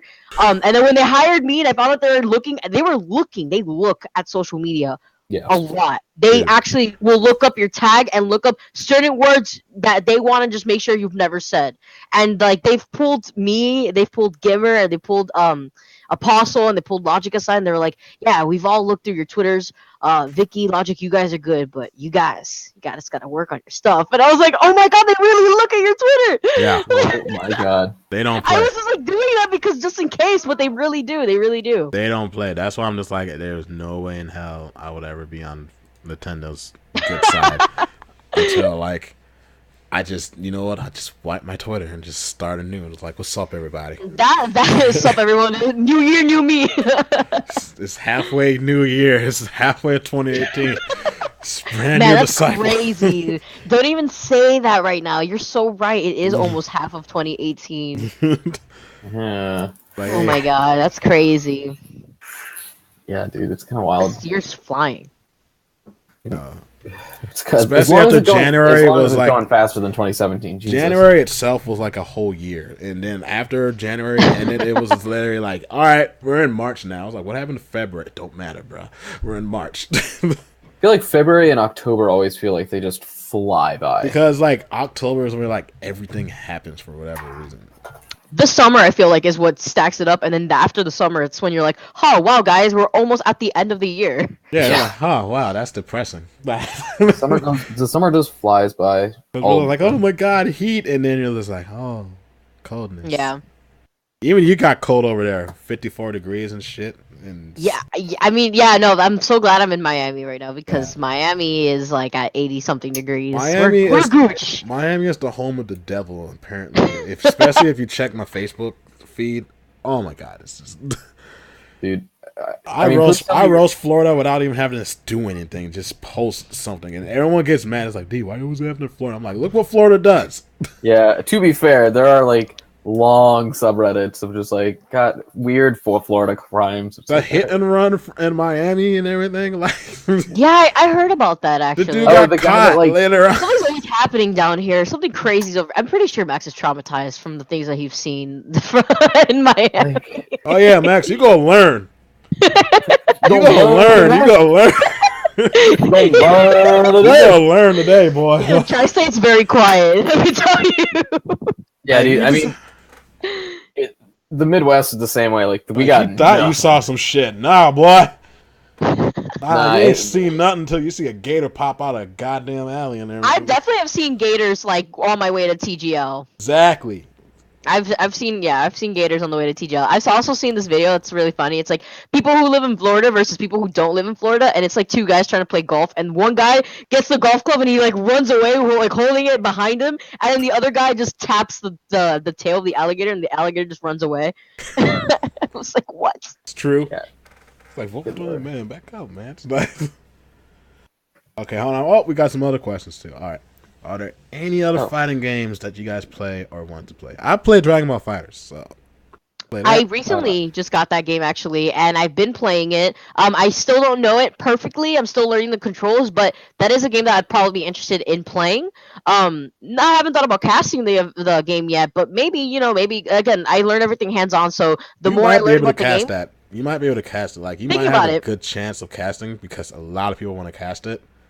Just heads up, the chat is just as bad as the Smash community. oh, I know. It's a fighting game. It's like, what else are you gonna It's not expect? just. It's not not just even fighting, that. It's the an lore. anime It's an fighting. anime fighting game. That is so true. So Yeah. if you don't know the lore, or if you don't even know what the hell you're talking about in the game itself, it's just like you were like literally like putting 2 rounds of like 2 shotgun shells to your face. Just ready shoot.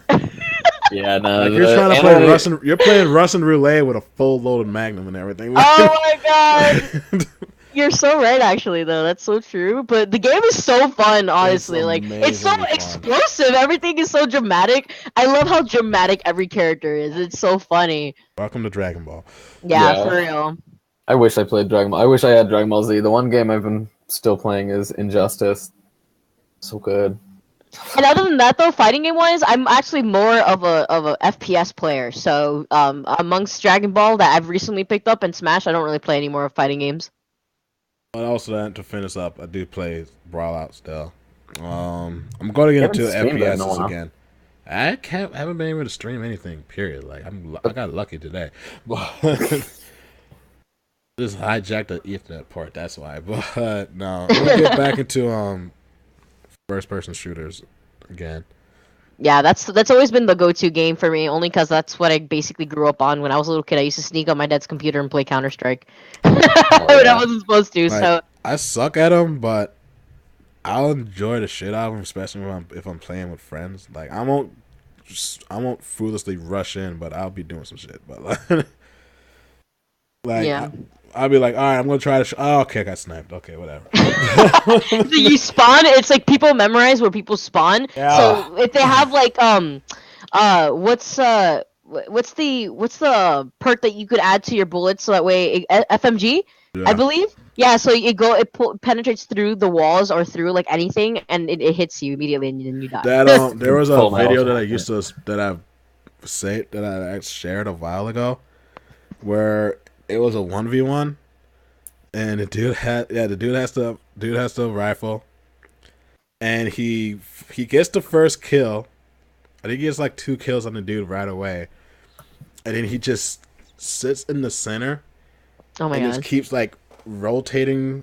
Yes, that's from Modern Warfare actually. Yeah, Modern Warfare. He just keeps rotating, just keeps popping them every time he spawned, and I was just like, dude, what did you expect?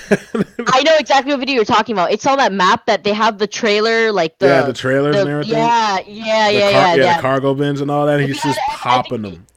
I think with the sniper that he didn't even need the perk to go through walls. I think he just had to look and start shooting, and it would just automatically hit them. And he just had to memorize where he would spawn. Other than those games, though, like I definitely still play. I play Fortnite. I play PUBG.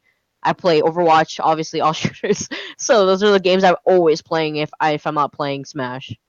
Yeah. Yo, D, why don't you play Fortnite? Why don't we play Fortnite at all? You have a PS4? I do. Yes. Yeah, no, I guess I've been telling you to get Monster Hunter. Everyone has been telling me to get. Look, man, everyone wants me. Look, all right, viewers, if you want me to play some games, donate. Like, I don't. We're trying to get money for more. We're trying to raise funds for more mind game production anyway. Like, we're trying to get more better equipment and stuff. But if you guys want to help out, get a computer. throw the donate and stuff. Like, we're trying to get this computer, trying to get like better streaming quality things and everything. You know, life is hard. I definitely feel that. After my birthday comes up, I'm probably gonna be streaming a lot more often too. I know that's one thing that everyone's always asking me about is when I'm gonna stream, and it's just I just recently moved. Well, I didn't actually. It's been actually 1 exact year that I've moved to this new place. But this new place is built on old. It doesn't run with optic fiberglass for AT&T, so they actually use copper wires. So the internet isn't the best here, and. Yeah, I'm scared to stream here because I don't want my stream to be but. Yeah. Eventually, when I go back to California, I'll start streaming again. But we got good internet here and everything. It's just 5 roommates, so. Oh yeah. Best in the basement where there's. Mm-hmm. I mean, what you got to do is just get a bunch of what are they called? Power lines. Those like you plug the switch. You mean a switch? I don't know. Maybe.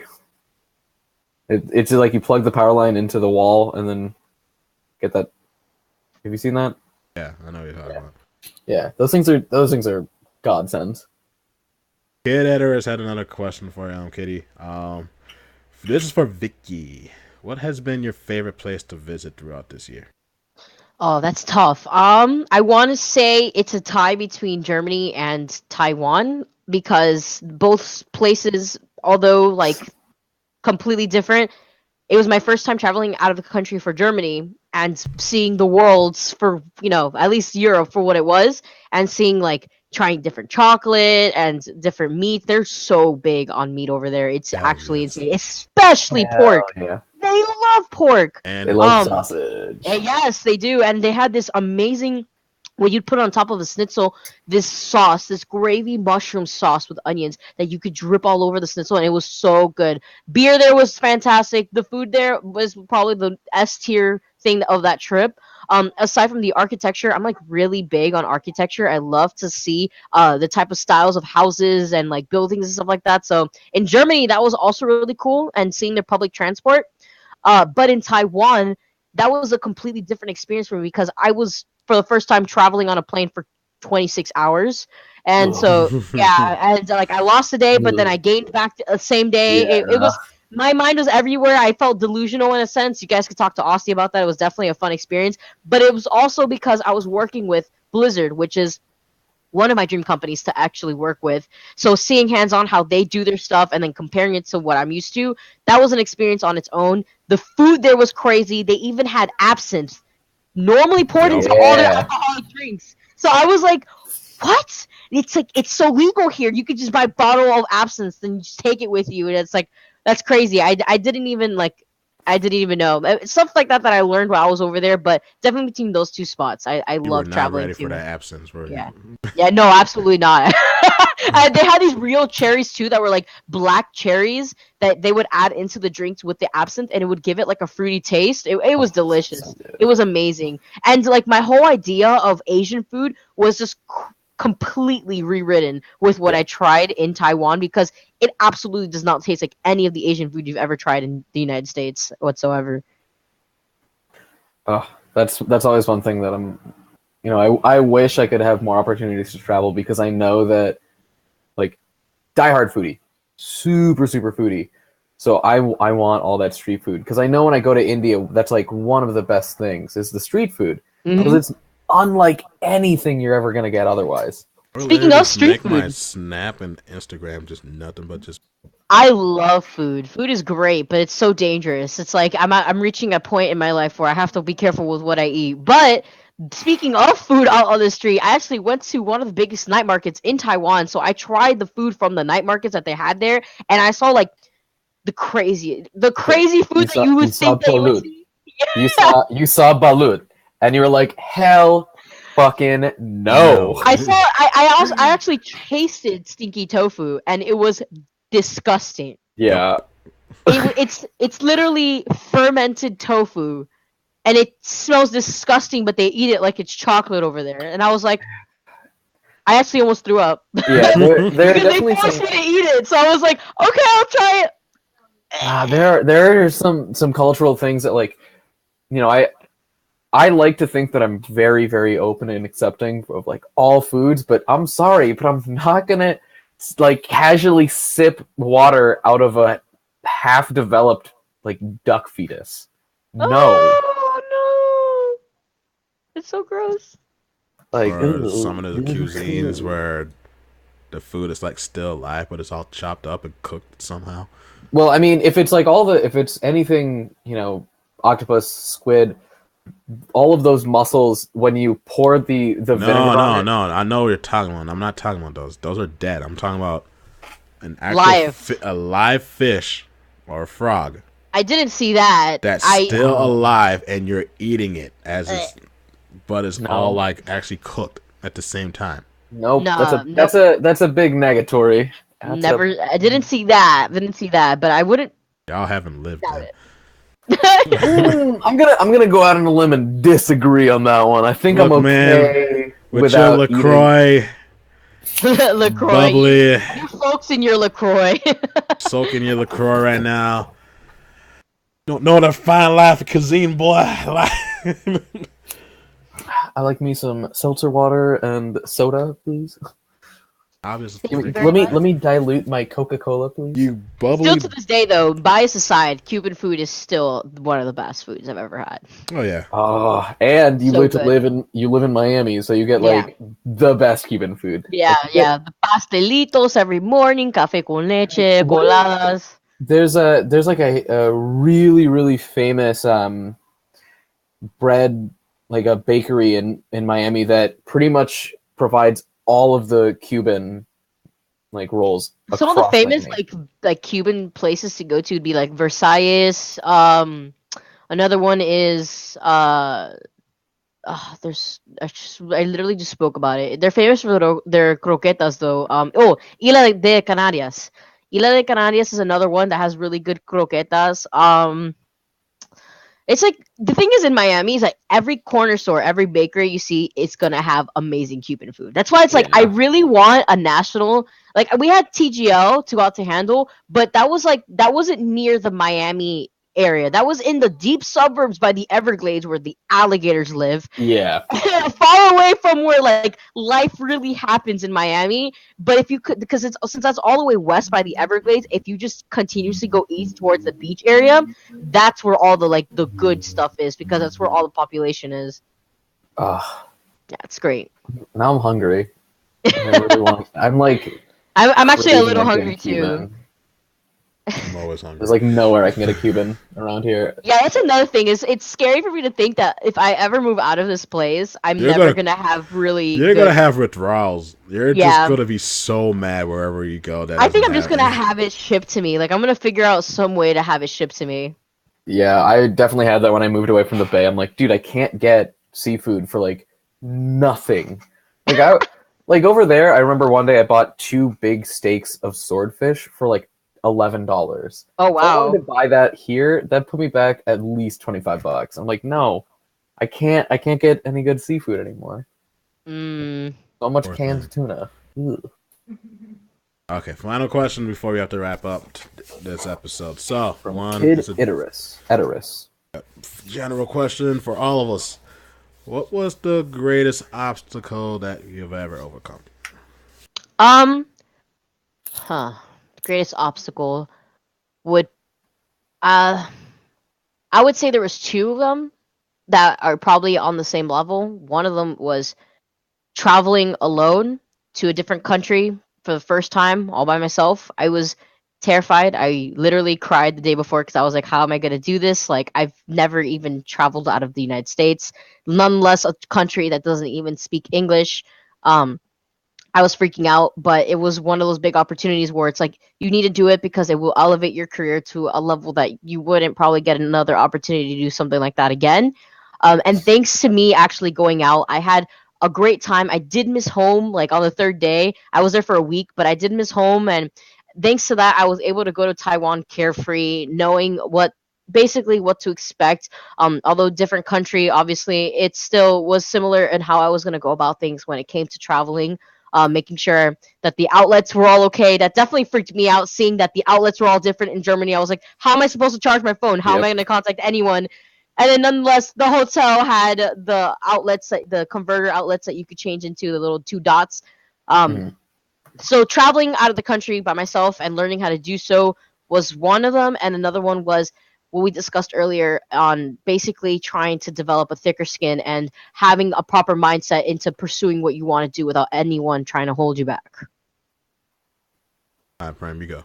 Oh God, for me, it's got to be just fighting depression. I mean, it's been something I've dealt with for a long time, but I've hit those points where like I won't leave my room for 4 or 5 days at a time, and so getting over that and kind of reaching, and I don't even think I've reached kind of where I want to reach right now, but doing this and kind of readjusting so I can go back and finish up at Stanford and keep working in gaming, hopefully try to get a job with CJ and Showdown if all the cards line up. But the constant fear in my head that what I'm doing isn't enough, that's the hardest thing for me to overcome on a regular basis. Okay, I got a few. First one was way when I first actually joined the scene. Overcome my extreme shyness and antisocial. I mean, I'm still antisocial, but it wasn't as bad as when I first was in the scene, where literally, if you had met me the first time, you would not think I am this person that you see now. So, like, I had this abrupt fear of ever posting on a message board because I was afraid of getting lashed out or just getting yelled at, because I always got yelled at when I was a kid. So, just for like asking the question. So I had to overcome my fear of finally asking if anyone wanted to play Smash in my state when I didn't know of anything, and that's how I hosted my first tournament actually. The second one is a recent one. It kind of brought back my antisocialness, but I had finally overcome. Yeah, it was literally this year or like late last year that I finally overcome forgiving my overcome the death of my friend that I always blamed that I could have prevented him from dying because I brought him into the Smash community. And when we were finally going to get, we had like a big ass hiatus during Brawl time just before Thanksgiving. Yeah, literally Thanksgiving, Black Friday, where if I decided that if I picked him up that morning and not go there that night, he wouldn't have died in his sleep from a seizure. And I had to find, like, it took me literally 5 years just to forgive myself, while everyone else was telling me it was never my fault to begin with. But everyone knew that I had to overcome that.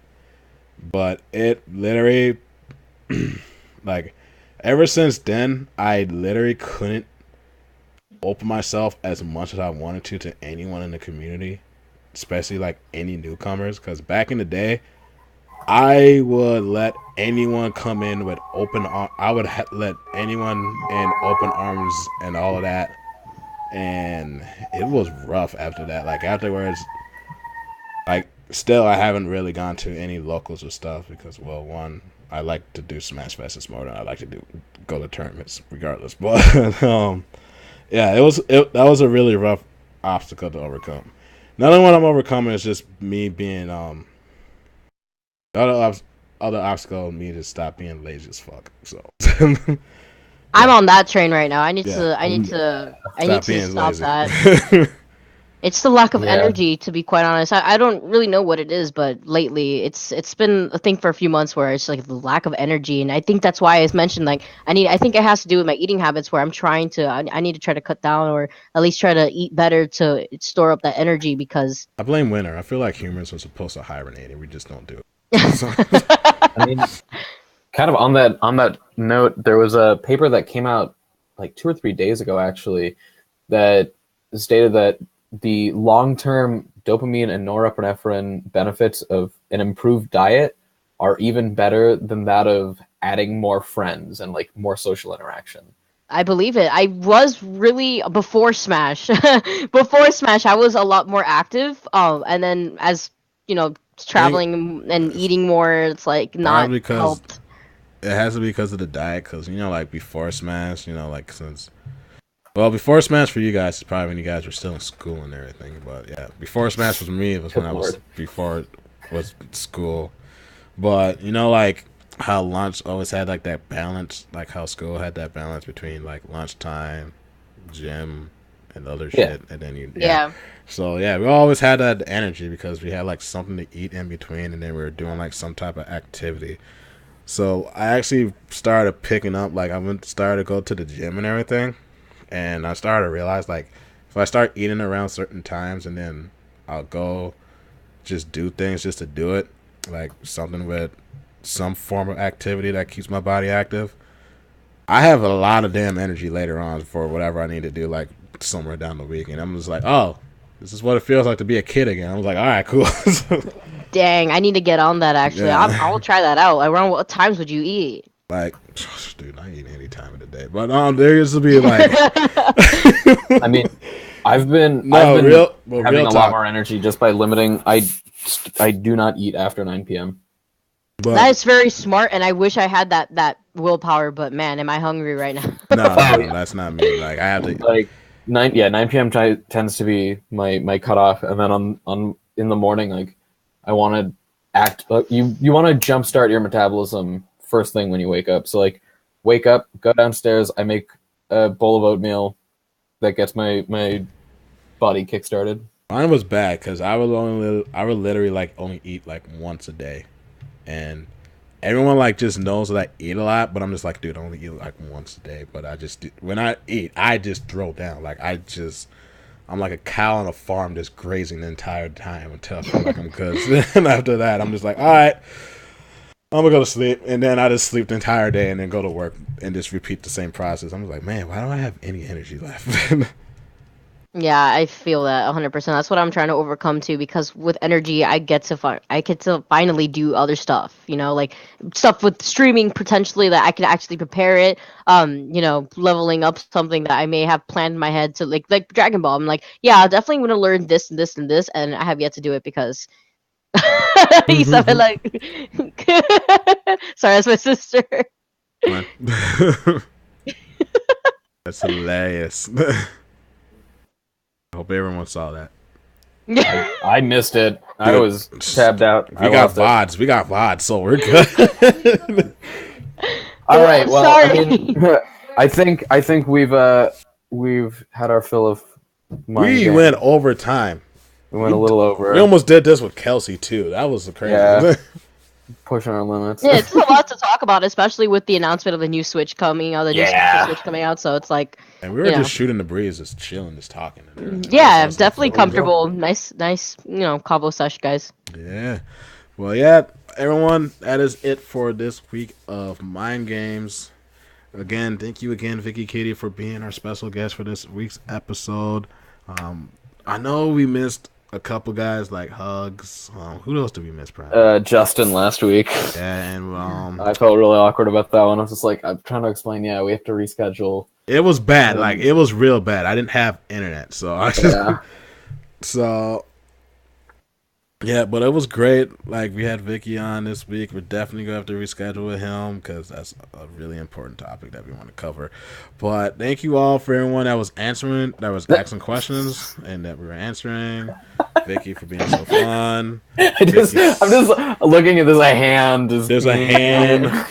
Thanks for the mysterious hand in the background. I don't even think she got anything. She just reached over, couldn't reach, realized she couldn't reach, and then yeah, it was just immediate fear. We got Cousin It's daughter featured in our stream right now too. So. Come here, Cousin It. Come. We got the thing. I mean, thing's daughter, cousin. But yeah, niece, next week is Patty, the speedrunner. If you watched AGDQ, I think the last day he was commentating the between Spike Vegeta too.